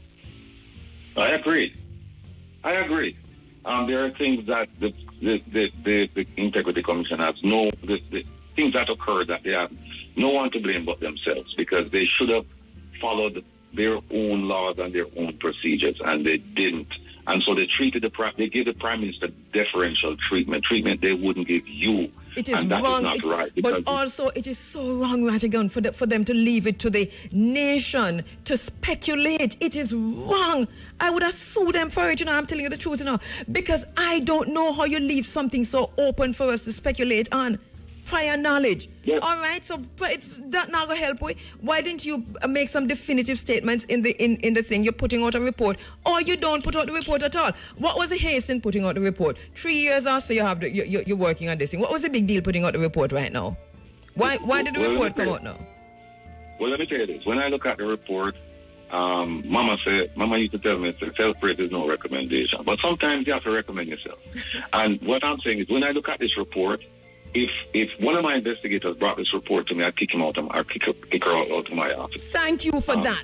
Thank you for that, because I'm saying that as an investigative journalist, I am left with... I literally said when I done read the thing, I put it on and said, them take off an idiot. What are we supposed to do with this? They're going to leave this on the nation to speculate. It is going to descend into tribalism, which is what has happened. Yeah, they should have. I'll give you another one before you go. I'll give you another one. Just to give you an example of how dysfunctional this Integrity Commission is, right? Yeah. And again, having said that, though, I must say that there are parts of the report that I found to be credible and excellent. Yes. Yes. But there are many parts that I have an issue with. But here's one of the things that the Honorable Seymour Panton said in the annual report. And most people, like you said, they don't have the time to. We have only 1 minute because of cash pot, so you know have to cut into you when cash pot comes. Yes, go ahead. Yes. What happened is that what he said was that, hey, we know that people are filing in their statutory declaration saying that they have received gifts, but they got it from somebody who's now dead. And there's no paperwork. I saw that. He said, and we have no appetite to follow up on that. So of course not. What he's saying is a clear signal that, hey, if you want to hide some money, just say, okay, I got this money and I got this from John Brown, and John Brown is dead, and everything is fine. Death certificate to the world. I want to continue this conversation with you, Ratigan. Maybe after the commission meet the committee. The commissioners meet the committee. My sister, I'm at your beck and call. Thank you so much, my brother. Thank you so much. All right, so here we hear it from Mr. Wilfred. Thank you so much, Wilfred Ratigan, attorney at law and former FBI agent. Two stalwarts, two attorney at law, two very credible attorneys at law. One last week, Valerie Anita Robertson. This morning, Wilfred Ratigan. And they are not far apart in what they have said at all. If anything, they concur. And so much. This is the point I'm making. 29 minutes after 8 o'clock. And when we come back, we're going to be speaking after Cashpot. We'll speak with Donna Mattis. She's made a call. She said, listen, the situation is as it is. The Prime Minister should step aside until all of this is wrapped up. All right, so let me take, so 8:30, and we're standing by for the lives of 8 innocent Jamaicans, including a 7-year-old boy. These criminals will strike again, destroying more families and more communities, unless we stand together to stop them. If you have any information that can help bring these killers to justice, please share it with the security force. Call Crime Stop at 311, MOCA at 888-6622-847, NIB at 811, or JDF at 837-8888. The proceeding was brought to you by the Office of the Prime Minister. A member of the Advocate Network. She's a sister friend, a friend of this program. Not quite sure, but all right. Donna, you there? Hello, hi. Okay, brilliant. I'm hearing you. I just had the wrong part up, so my bad. Sorry. So I hope you're hearing me loud and clear. I'm not hearing you well at all. I'm not hearing you clearly. Yes, the operator did tell me that. Well, listen, I am hearing you very well. So if you can hear this one, let me get in this one question, and I just allow you to talk because we're hearing you very well. Mm-hmm. So the question is in relation to the text you sent in last week while we were on air to say, listen, so we have this report, we're hearing all that you're saying, but it is important enough, and you're saying this is so egregious in terms of some of what's coming out from the report. The Prime Minister should step aside until all investigations are finished. Contextualize that for me, please. Yes, I heard that. I think it was Edmund Burke who said that example is the greatest teacher, and people will learn at no other school. And I think this is a time we have been plagued by these issues of good governance, transparency, accountability, and I think this is an absolute golden moment for Mr. Holness to lead by example, to not only talk the talk, but walk the walk. So listening to the conversation with Mr. Ratigan, it only confirmed in my mind that there's so many questions to be answered, and that I think it would be in terms of showing good leadership or demonstrating good leadership, it would be best if he just stepped aside, do it for himself, do it for us, the nation, You know, a lot of people out there are bothered by the issues of moral, of morality and ethics and perhaps legal issues too. So in any other jurisdiction, it would be plausible, it would be practical, maybe logical for the head of the country, the head of the government, under investigation for corruption and no less, to remove himself for the time being. Let the investigation take its course, and whatever happens, we proceed after that. But I can't, you know, look at Mr. Holness in the various spaces, and the whole issue of of corruption. Not saying that he is corrupt, you know, because of course we have this history of our politicians being corrupt, but never before has it come to the point where the Prime Minister himself is under investigation. And I think that, you know, I think it was 2012, after that general elections with after the Manners affairs and things, and there was a regime change, and we were practically in a swamp of economic disaster. The IMF had cut us off and all of that. Not that the IMF is some place that we should be, but in the midst of all of that, there was regime change, and what happened? Instead of the new government using that opportunity to show that, you know, we are one with you, the people. We understand that we are in this dire economic circumstances. What they did was they gave themselves bright new shiny cars.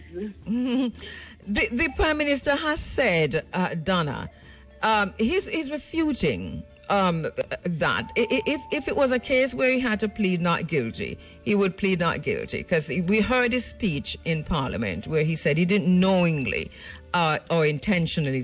I'm trying to figure out. One of those words was used in the report, and one was used by the Prime Minister, intentionally and knowingly. And so that he's made this presentation, and he has said, listen, so all of these, and I don't even know if there's charges. So it started with the statutory declarations, and the problems there. But here we have an investigation, and a document has come in, the report has come in, and basically there is no charge, no prosecution, and it is sent on elsewhere. Why would any Prime Minister, and I'm asking this, I'm not joking about it, it's a very serious question, but would any Prime Minister or anyone, regardless of what we know, because Jamaica is full of corruption, but why would anyone step away on that pretext to say, listen, the investigation is underway? We have covered a lot of grounds before, and in a lot of that you've said no charge, you've said no prosecution, unanswered questions, and you've sent it on. But why step away, and for what reason? What's the thinking behind stepping away? Yes, and you know, KABU, perception is a lot. Yes. Perception, and the fact is, Mr. Holness came in on this ticket that he was changed. He was this break with that old order. Anybody believe that? What is the time to demonstrate that, yes, I am the change? Because there are all of these speculations and all of these questions hanging over my head. But I am going to show you, Jamaica, that I'm different. I'm going to step aside. So are you saying step aside temporarily until the investigations are over, regardless of... And aren't the investigations over? That's another thing. Where are the investigations over or not? That's the question. I didn't hear that. No, I'm saying, aren't the investigations over? What will the investigation Yeah, are there ongoing investigations? After the investigations, is that what you're asking me? Yes. After this report from the Integrity Commission, what next? After the report, well, you know what the people is concerned about, and I'm not into the tribal politics, you know, where they okay. I understand. Yes, I do understand. I am just concerned that good governance, and all the catchphrases that have been banned. I know, and this is our problem, because we talk and we do not act upon it. So if after the investigation, then Mr. Holness's name is cleared, fine. But didn't the Integrity Commission more or less clear his name? I mean, I know there are many questions out there, you know, but okay, so the FID and the TAJ, so it's been sent on there. But the questions remain, and the motion that was raised in Parliament and about allowing that to go on, I don't even understand. That is more confusion than anything else. I'm not going to pretend that I understand much of that.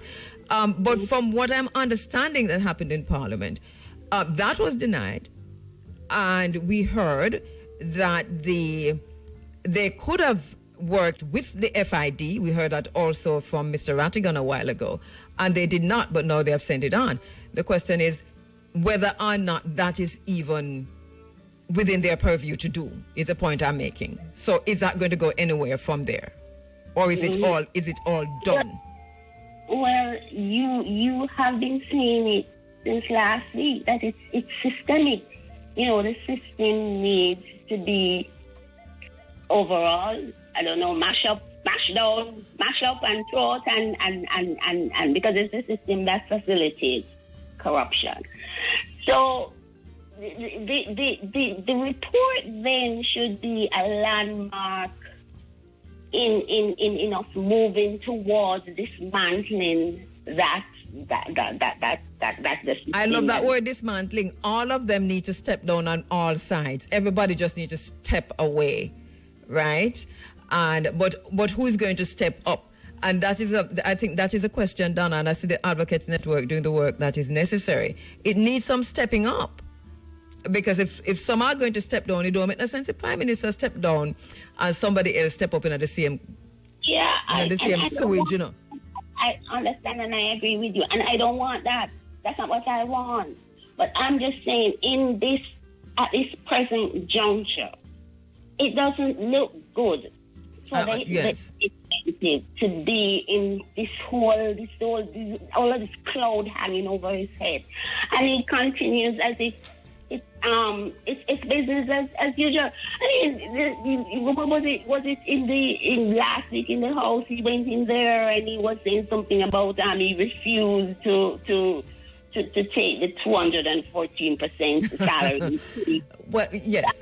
And so, Mr. Holness is condescending and patronizing, to say the least, and it's not even funny.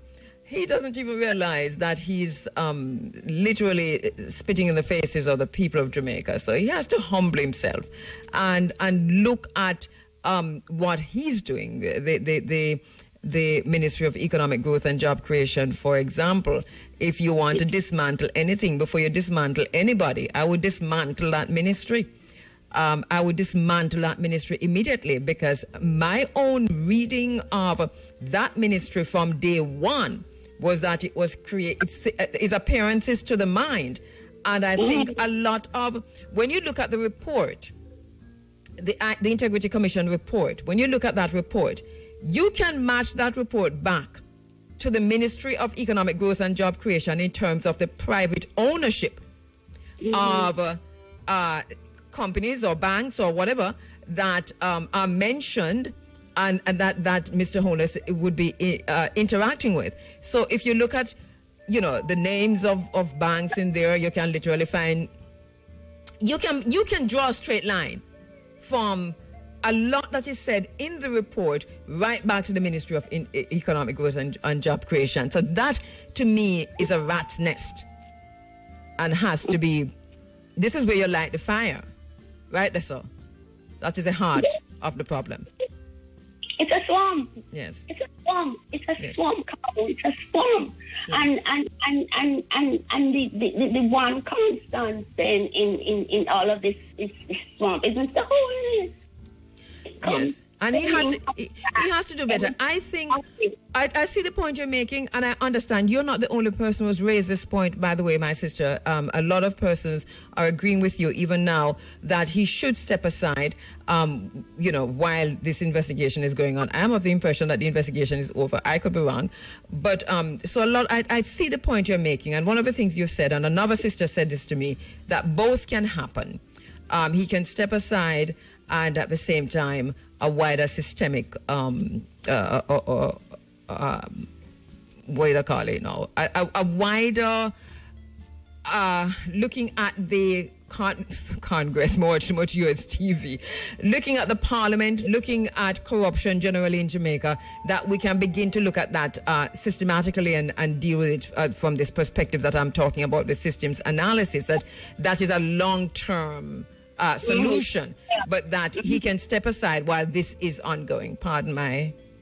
Because, it's as I'm agreeing with you, it's a system. It's a system, but this could be the launch pad then for us to attack that system. Yes.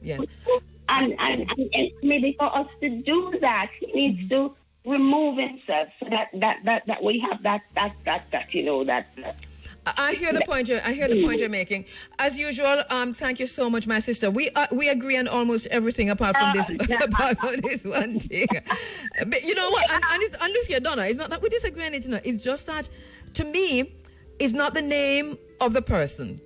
It's a seat, and to me, anybody who, as it is now, anybody who walk into that seat, it is a cesspool. It is the whole system is a mess.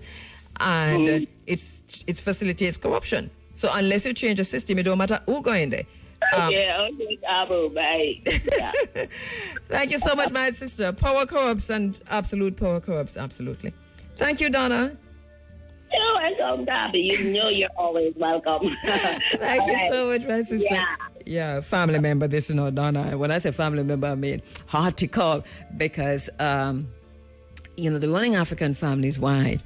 And she has been for years one of those sisters who is always on the phone lines, always writing in, always making a commentary and adding to the discussions that are undergoing over years. And we've always been in agreement. And it's not that we don't agree right now, as I said before. I think we agree, in principle. It's just that when he goes, and if he goes, whoever coming there is the same thing. And this is why I've said earlier too, that any election that's about to be called now is not going to change anything. I will have that discussion when I come back. You know what? I can open the phone lines. Let me see. I think I can open the phone lines. I can open the phone lines when I come back, So... let me take this break, and when we come back, we open the phone lines. We'll take your telephone calls, all right? Yeah, back inside of the Africa Forum. It's Sunday, September 29, 2024, and we're taking your calls in this segment of the program. 974-5079, 974-5051, 5043, and 1-888-9... No, they said don't do the 88. Sorry. 618-0352. 618-0352. Remember to put 876 before that. So 876. All right, let me go to the phone lines. Hello. Greetings. Good day, Kabu. Hi, how you doing? Yeah, man. Long time we not talk. Yes. Good day to the balance of the world. We are hearing twice. Kabu. Mm-hmm. Some time ago, one politician get locked up for the farm worker their money. What did name again? How long ago was that? A long time. Yeah, it was some farmer go farm worker and them again see some for eat that money. And when they take it out, the same politician have the money and he go to prison. But if I live a Brascoli in the name, no?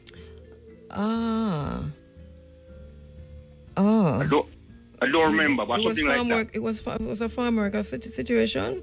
Yes. And he go to prison, they find him guilty and send him to prison. Yes. So right, so the point you're making is, I'm checking to see if it was him. I don't remember his name, but I remember sometime, long time ago. What I'm saying now, for this country, I look forward and dress up properly. You can't have one law for the rich and one law for the poor. Law is law. And law don't work as law and the poor. You must work as law and the rich too. That's right. That is true. But but it's easier said than done. Look here now. If the nation see that the Prime Minister going through this, what kind of nation we bring in? Look at that. Because if the head of the stream water not crystal clear, what do you think going to happen when it flow down the stream? The bottom line is that corruption is everywhere in Jamaica. So this a stream, the river, the sea, the ocean, as far as the Jamaican nation is concerned, is corrupt in every single corner. From the church to the private sector, to the health sector, to the manufacturing industry, to the farming sector, to you name it, to education. So it is corruption from top to bottom. And so this is no longer about the head of a stream. This is about now a system, a way of life that has taken root in Jamaica, and it is what people have come to know. KABU. Yes, my brother. If this thing continues seeing where you're going, your man go for the yard and say, come out of here, I'm here to take over. They are doing that already. They're doing that already. Yes, because I want something, but I don't want to say it now. Yeah, I could leave it. But you see, but it's an interesting thing, you see, because corruption, the way to address corruption is going to be all a way. It's going to take a mindset change. Yes. Because corruption pays, and many people are benefiting from the system as it is. My brother, KABU. Yes. KABU, you remember the gas crisis when the nation come together? You remember that gas crisis there? Me don't know about the nation come together. Me remember that thing there. Right. So, but I don't know about no nation come together. I remember exactly what happened. It was no nation come together. So them say, but so people who in a positive mind, as me I say, this not go for the man who want to go tear on people place. It don't work that way. No. Look here now. If we have to work in a way where if the Christian have to come out, you need a holy war. Some of the worst corruption that right now the churches in Jamaica. Thank you, my brother. Thanks for calling. We'll talk one next time, all right?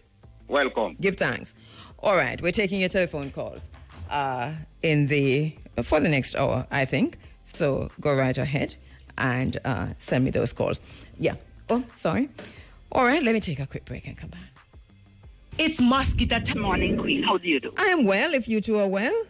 I am giving God the glory. Yes. And every day I'm elated more when I listen to Ibrahim. Well, thank you so much for that. From my heart. Corruption in Jamaica, it's everywhere. That's true. There are people in Jamaica that are not corrupt. That's true. There can't be who are not corrupt come together and help the corrupt to clean up themselves. Oh, goodness, you made me laugh there. We won't have a war. We'll have a cleaning war. So how that would work now? Tell me how that would work. When those who are not corrupt come to help the corrupt to clean up themselves. Let me give you an example before I go. Yes. What Joseph Patterson is doing, similar to what Abraham is doing, just that him coming at different ways. Abraham take it another way. He's coming at different way to open the eyes of people. But all of the big media them block him. Oh, really? You know, you can't see. When I go on with that, what am I saying? Well, IRFM is the biggest media, and we haven't blocked him. He's been on IRFM many times. We're the biggest media in Jamaica, you know. But them not consider you one big. It don't matter what I consider. It is what it is. Remember, I tell you, I deal with the isness of things. I'm not arguing with anybody. If you look at what's happening in the media in Jamaica right now, look closely. But all you have to do is look at the surveys. We have been number one for 34 years without apology and growing. So we remain the biggest by far. Nobody not even close second to IRFM. It is what it is. That's true. I will not block him. No, we have to take things and speak out like what you're doing. Because most of the things I learn is on your program. I learn them, you know. Well, thank you for that, my sister. I appreciate you're saying that. But you're saying that you see the third party option as the option that can tackle this business of corruption in Jamaica. But because of what he is saying and what he's doing towards it. What is he doing? Okay.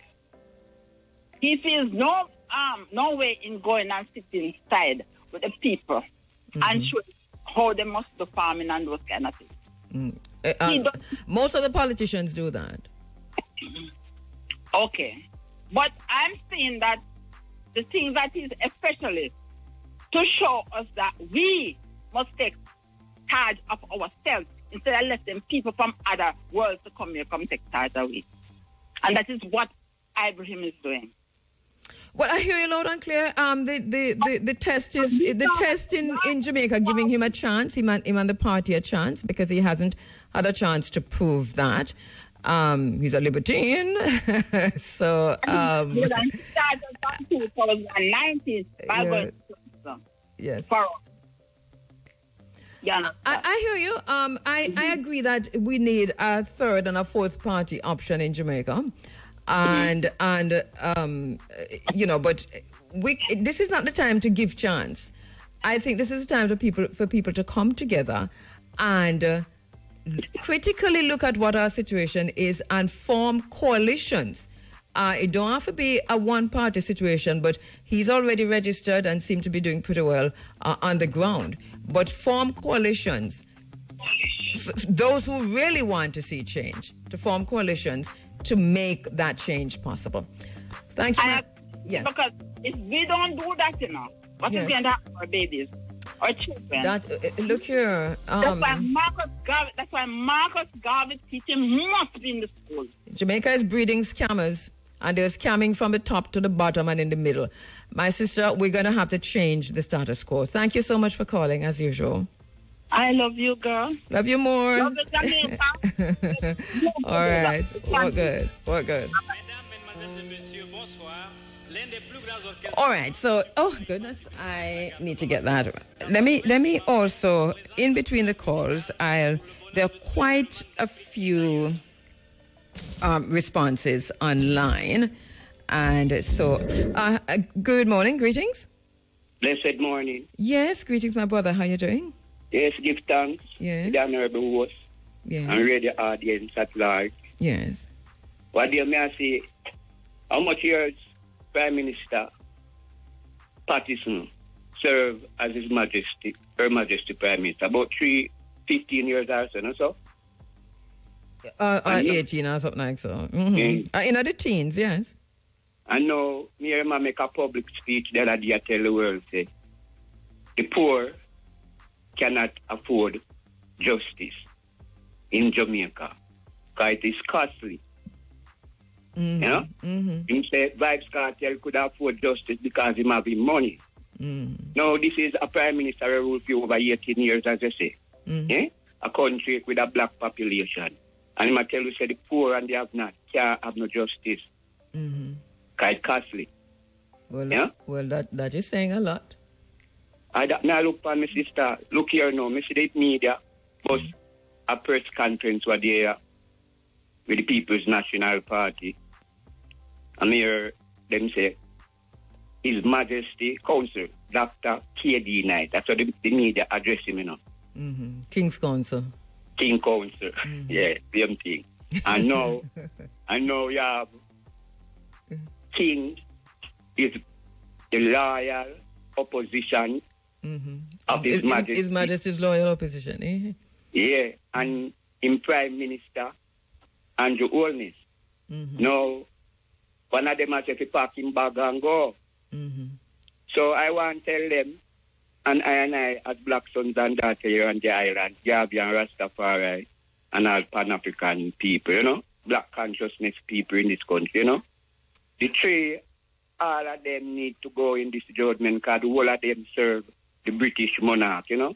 These two political parties. Yes, it's a corrupt situation.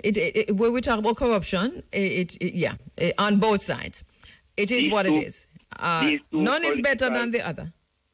I just talk about that. The Pope here of the Catholic Church here in Jamaica, I hear him make a speech, you know. Him say, in the American election, we have come up here and tell the American people, say they must vote for the lesser evil out of the two. I heard him, yes. So you see how dangerous these people are, the poor people, you know. Did you hear me this morning? Did you hear me this morning? We have to be very clear on who we are in the wider scheme of things, because not everybody in human form is like we. There are some people there are some spirits walking around in human forms, but they're different. they're not like us. The man say no. Man of right is God in flesh, and men of wrong is Satan. You know, the man say woman of right is God is in flesh, and women of wrong is Satan. There you go. Can't fool. You know, right is standard. You know. Thank you, my brother. And everything after come after. I have to go. You know. I have to go. We want repatriation, freedom, redemption, international repatriation. Thank you so much. I do have to go. Thank you, my brother. And the system enables corruption, and the supporters of political parties, including me sometimes, support political parties when they are accused of corruption. Biggest criminals are entrenched in the political system. Once you enter a certain realm of politics, corruption is a contagious disease that is only wrong when the shoe is on the other foot. That is exactly what it is. All right, thank you so much, Sister P. So Sister P says it's not Brasco Lee, the brother who said Brasco Lee, it's Jag Smith. It's Jag Smith, J-A-G Smith, not Brasco Lee. So apologies, I mean, he passed and everything, and we don't want to sully his name in the midst here. So that was J-A-G Smith, Jag Smith, all right? Greetings, good morning. Greetings, good morning, Kabu. Yes, greetings, how you doing? Yeah, this is Dave here. Who's this? Yeah, man, give thanks to be on the program again. All right, I didn't get your name. What's your name? Jadave. Jadave. Oh, greetings, Jadave. How are you doing, my brother? Yes, man, you know. Yeah, I'm good. I have to hear your voice always at the radio and talking for the people. With the people, you know. Yeah, because, you know, this is what Nanny used to do. So use our Nanny, you know. And I called to really say, when Sam Sharp burned the Canefield, I think he burned it for all of us. When Marcus Garvey was fighting, he fight for all of us. So I just feel like people gambling with our people, and we can't come together. And these our sisters can't wait to see Jamaica becomes one again. Even myself, I don't vote because I would be voting for the situation that is going on now. So it's a hard sell. We can't wait to see Jamaica one love again and one people. Yeah, it's a hard sell. So we are family, you know. Yes. Fighting against each other, we are one family. That recognition is something that is needed immediately, but it has to be cultivated because we have lost that. I'm sure there are a lot of Jamaicans who can remember when we were more family and community. Now every man for themselves, and Jamaica kill your mother, kill your father, and rape your grandmother, and this is how it's going. I think in my father days, Jamaica was without police, just a button. Yeah, we can't wait to see that Jamaica again. But we are gambling with the people. People are gambling with our people. And we're sitting down, and I'm with the ancestors. So we're sitting down, can't wait to see Jamaica becomes one again. Yes. Thank you, my brother. Thank you for the call. Have a blessed day, Jamaica. Yeah, I'm good, eh? Yeah,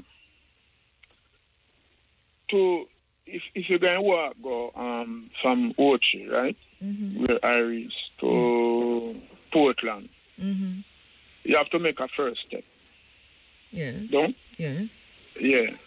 Now, Singapore. Yeah, man, I talk about Singapore.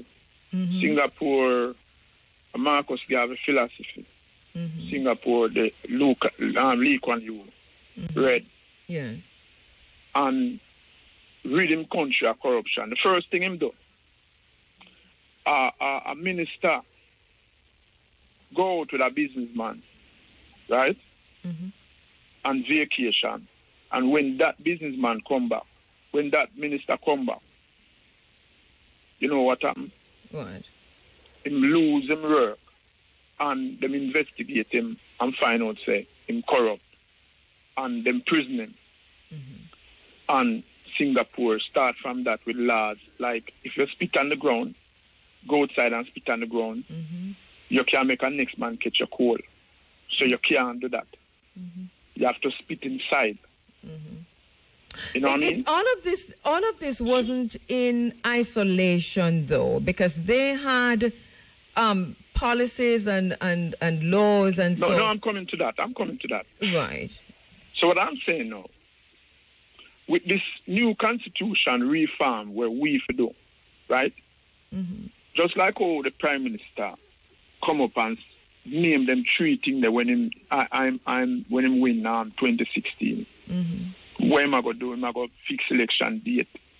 And am I gonna make it sure that 2 term that's no man can become dictator? And him name it out. Right?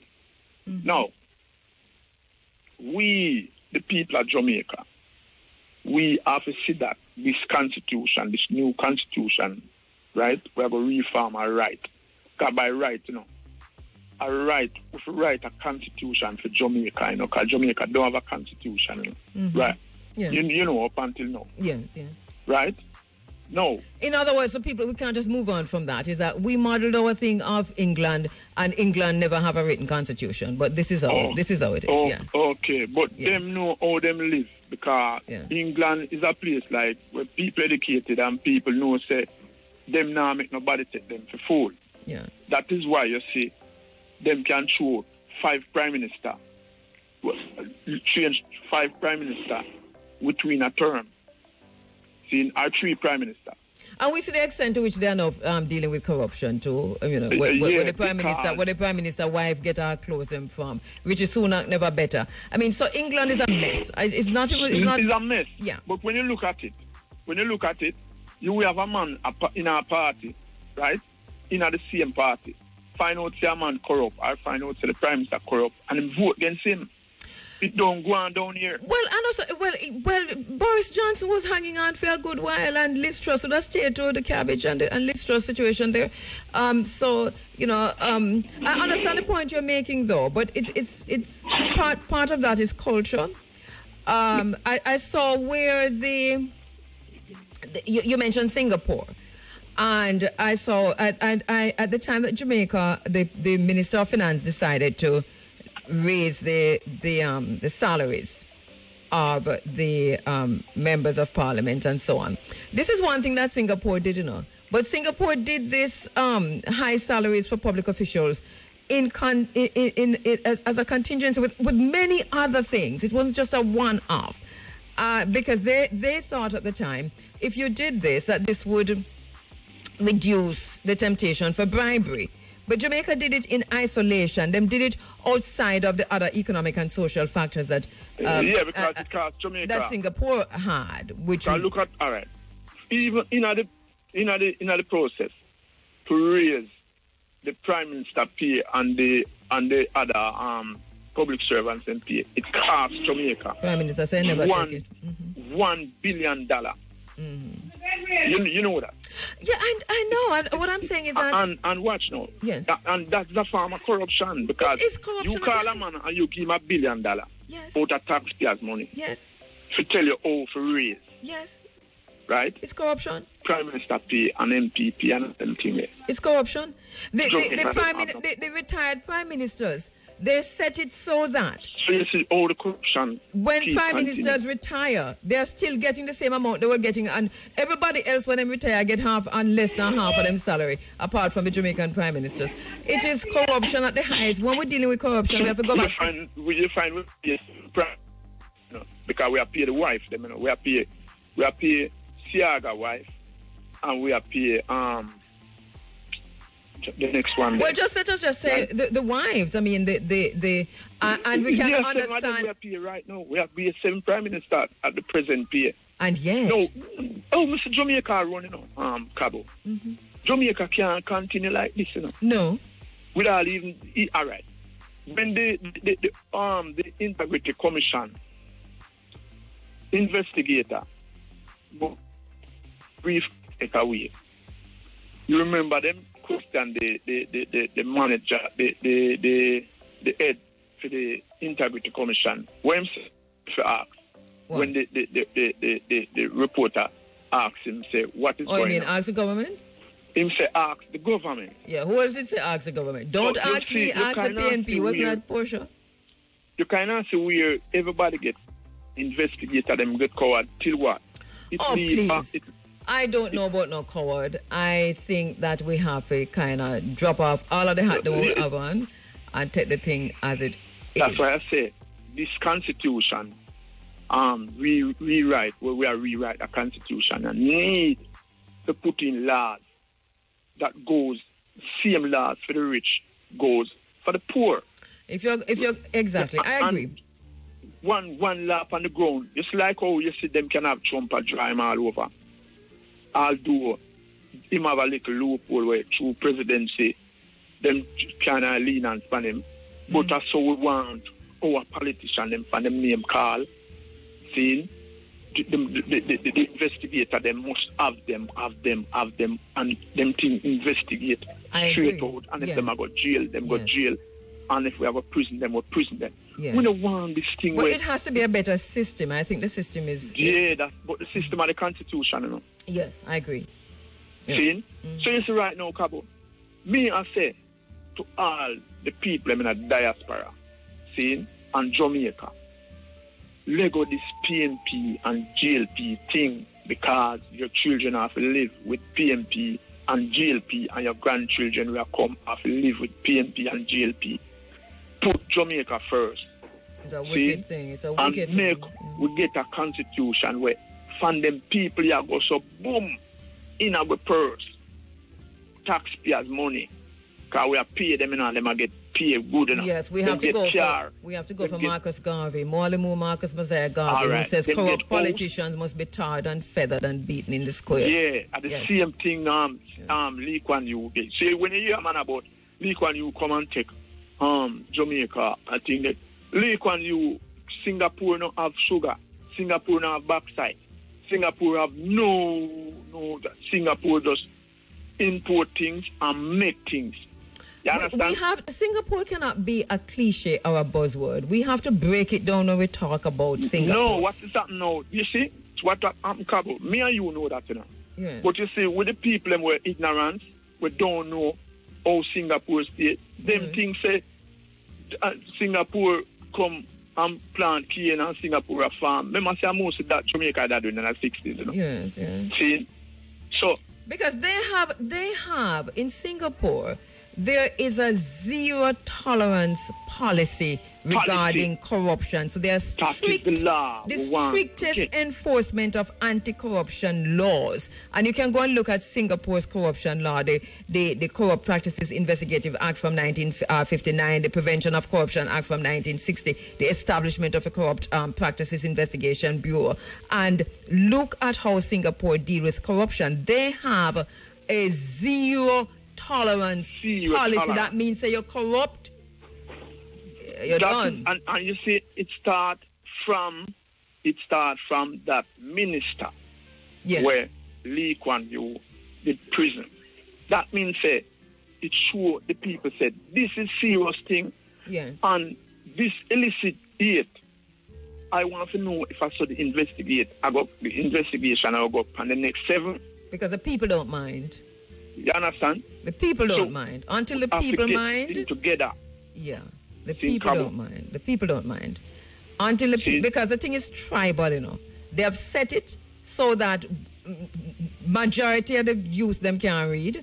And on the other side, you have them set it so scamming is good, and the BPO them functioning, so nobody now have to finish school, so just move out of grade 9 and go straight into the BPOs. What putting on curriculum, Jamaica? So because you know what happened now? You see, when a leader choose them prosecutor, or when I say them DPP, then and choose them means that them justice. When a leader choose everybody, it can't work. It must be an agent or a body that choose them kind of thing there.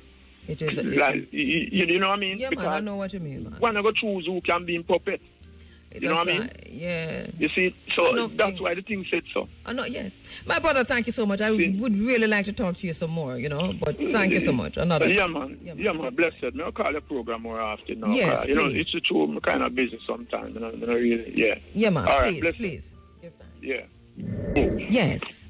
Pleasant good morning. Pleasant good morning to you. Yeah, who can I talk to today according to how you start the program? Who must I talk to? To whom should I say? Who can I talk to? I totally forgot that. Can't forget because it touched me heart. I mean, give thanks to Mr. Wilfred Rattican this morning. Yes. Yeah, man, according to how I hear, believe me, KABU, tears fall from my eye this morning. Trust me, when I heard the amount of company we're not paying taxes on this island, and the cripple have to be paying taxes. Yes, it brings tears to my eye. Yeah. Believe you. As the brother said, one law for the rich and one for the poor. Yeah, and remember that I'm not crying on Miss KABU, but believe me, trust me, when I hear me tell you this morning, cry for the people, because only for hungry people, I feel it, people have nowhere to rest them head. Believe you me. You know, I asked Muta a question the other day, and him never even give me the time to explain to him, because I asked him, what is the meaning of can? Of what? Can. What is the meaning of can? Oh, you spell that? I asked Muta the other day.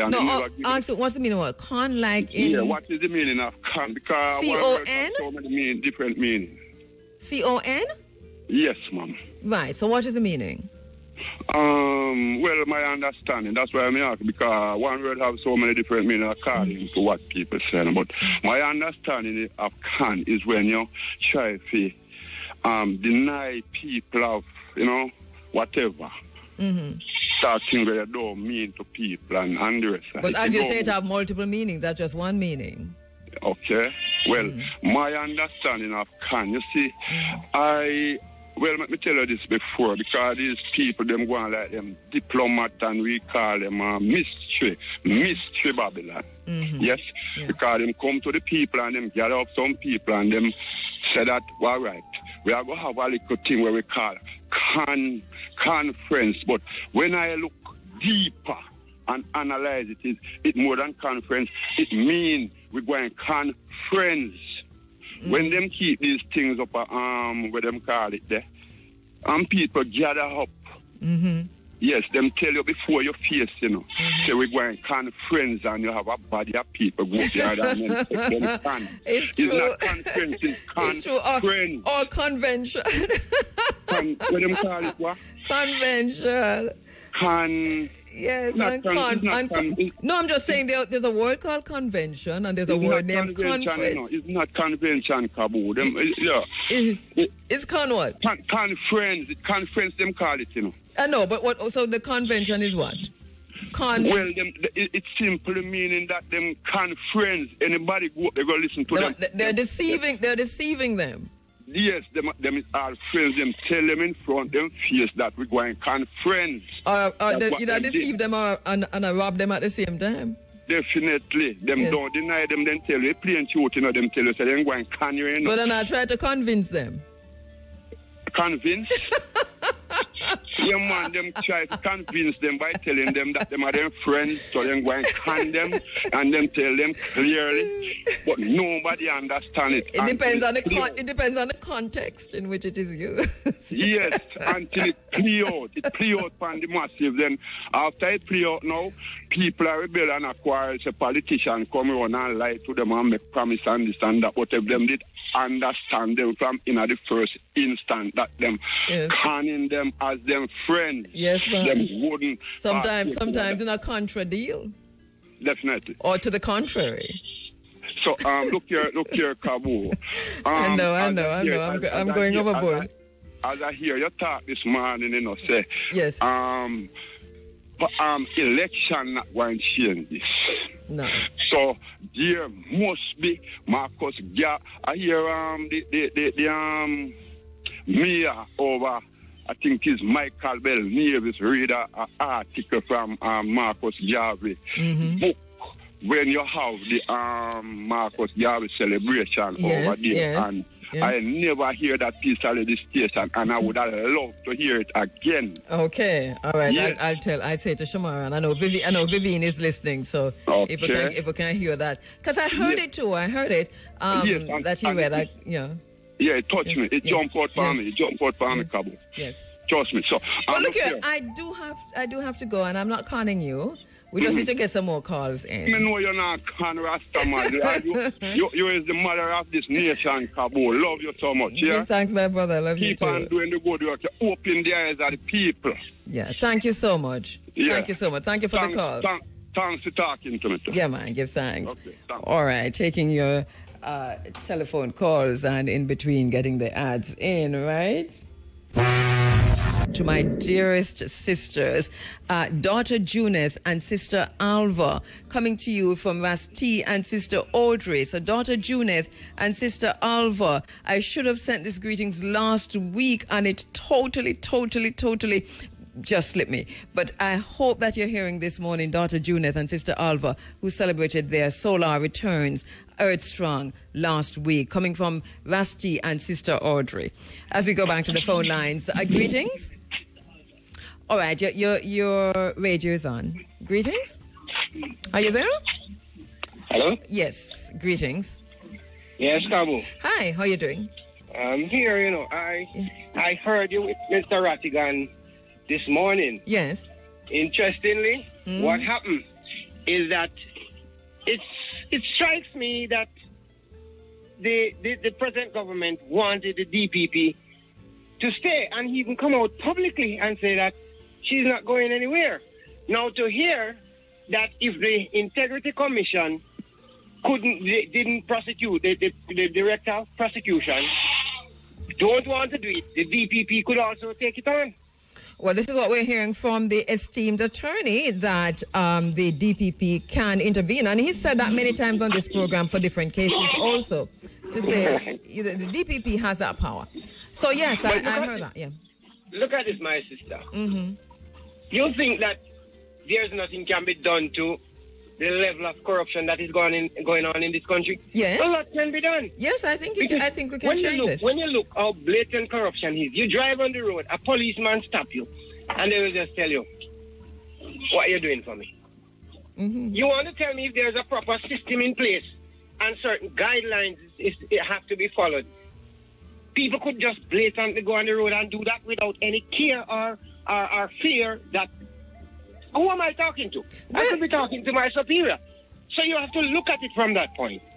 You know? And the corruption, when you have corruption like this, for example, the situation you gave, it's coming from both sides. The person who is willing to pay is as corrupt as the person who is accepting. Sometimes we tend not to look at the person who is bribing. We're looking at the person taking the bribe, but somebody's on the other side of the bribe.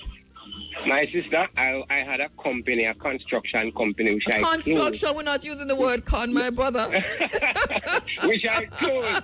And you know the reason a building company. A building company. And the reason why I closed it, you know why I closed it? Yes.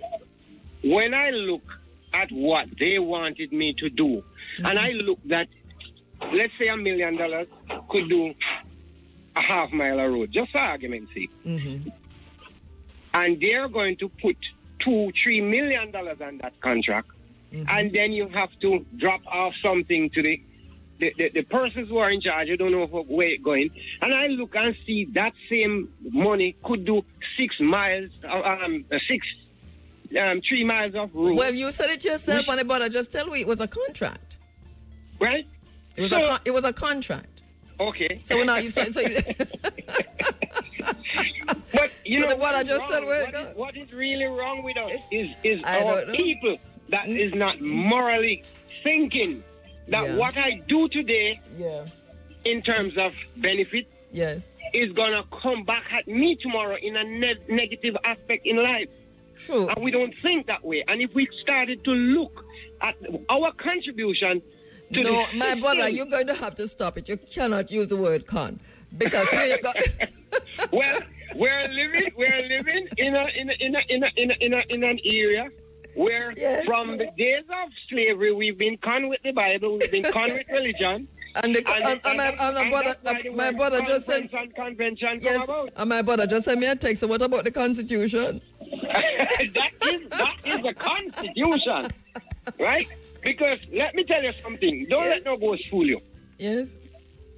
This thing that they are about to talk about, constitutional reform, it's been from I was a child. Both parties been talking about constitutional reform, and that's pure talk.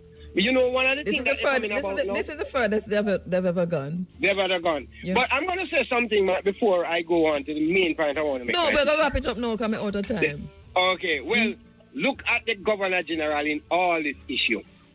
Where does he stand? Because he was appointed by the then government. That's a very good question.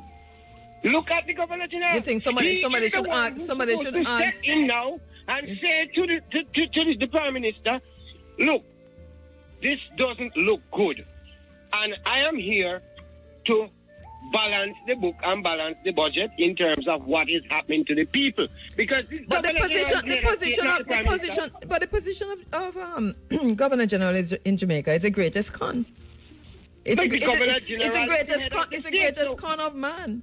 I have to go, my brother. Where do we go? Well, where do we go from here? KSR community. Well, I still left my number for you last couple of weeks. No, hold on, no. You have to, do not hang up. Do not hang up because I did not get it and I checked for it. All right, so hold on. Okay. Tell me more about that. So Saturday, October 19, Sunday, October 20, and Monday, October 21. So let me see. Nanny Day, okay? Nanny Day in Moortown. Write the dates down. All right, Tim Ivan Miller.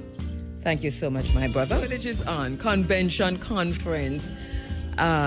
Word sound is power, yeah, man. That's how it goes. So this is how we're leaving you for today. We're making way for the big game. Biggs, did you go to the Marcia Griffiths thing? Okay. I saw it all online, but I didn't get a chance to go myself. Judes, good morning to you. Sorry we couldn't make it to Marcia Griffiths, but you know how it is. We all the way over this side, and you know what I noticed with a lot of the activities? Too many of them in Kingston. And even though we're getting some of the stage shows, you know, and the parties, it's mainly parties and stage show we're getting down this way. We're not getting the album launches and the panel discussions. We're not getting them things down this way. No, I understand them. Why? Kingston is the metropolis for entertainment. And it is easier for you to get 50 people traveling from half a tree. Yeah, but with it, we can't change. But IRFM is in Ochireas. Remember that? That was supposed to fail, you know. That whole setup of IRFM HQ in Ochi, broadcast house. Oh yes, Biggie, you don't remember the articles? It will fail. It was going to fail because of reggae, right?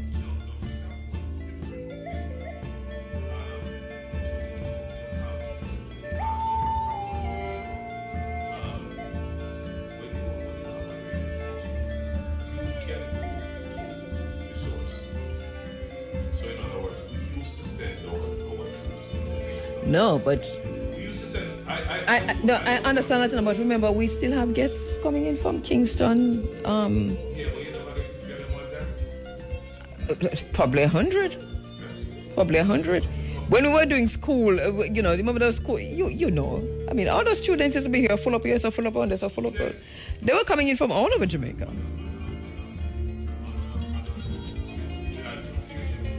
On a what kind of occasion? No. I think you can get. Because it's just mindset, you know. If people think, say, you know, because where's the Jamaican worship people and St. Anne people and so on not interested in an album launch?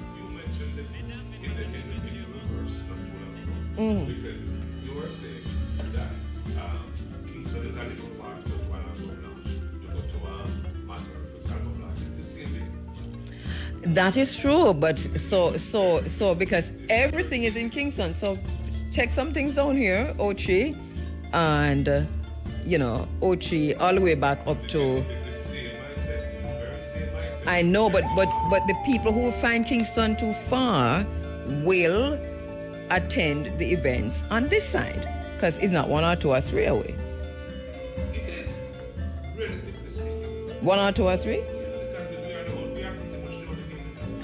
It depends. Yeah, because you're thinking IFM radio, but I'm talking about, it depends on how so much people come. Well, anyway, we're not agreeing on this one. But I think it's how you market the thing. I think marketing, if for example, any one of the restaurants downtown decide to start market them thing around these kinds of stuff, then you remember Mighty Mike nightclub, what's the name again, where Mighty Mike used to work? Acropolis. I mean, Acropolis was a hit, of course. So I mean, in the same way Acropolis was a hit because of how it was marketed, I suppose if you market any other space, like any other restaurant or any other entertainment space in...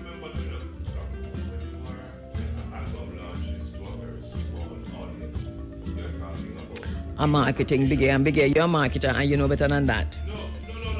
An album launch really is it's to a niche, but you'd normally hold it. No, but that's true. But even you remember now, you can sell ice to an Eskimo. So whether or not you think you want to be there, it is how you market it that will get people there. No, man, I gone past that long time. No. I gone past that long time. I'm not even there. I'm talking about. No. I'm talking about whether or not an events in Otrius that would cater for a small audience would probably have more audience. And I'm saying yes, it could if we market it properly. Because I don't think that I think the Marcia Griffiths thing was well supported from what I saw. The Marcia Griffiths thing. It was well supported. So I wasn't talking about that. You do answer this morning. Me not have no time for that answer this.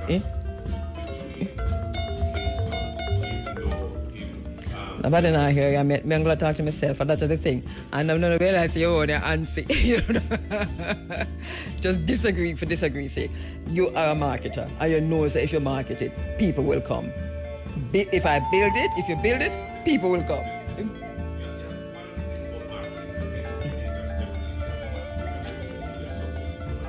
Everything can be marketed. Everything can be marketed.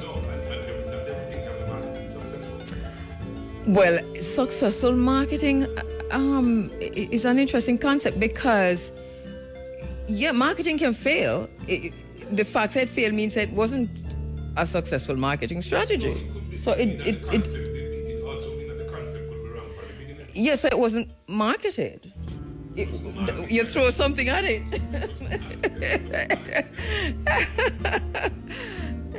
Two marketers are talking, I tell you something. So it's not going on today, so we're going to leave about 3 minutes after 10 o'clock. So, Mr. Big A, anyway, this is a conversation I'd like to pick up with you another time. There you go. We make way now for the big inside of the Sunday Sunshine. Thank you, Vivian. Thank you. Who out this again? Who you pass out there? Thank you. See, I'm losing names. Thank you for listening. Thank you for calling in. And for Andrina Winter. Thank you so much, my sister. Thank you, Vivian. Thanks for listening. Thanks for writing in. Thanks for calling in. Thanks to my very special guests, Wilfred Rattigan and Donna Magis this morning. Thank you all. Walk good and tell them other one howdy. See you next week.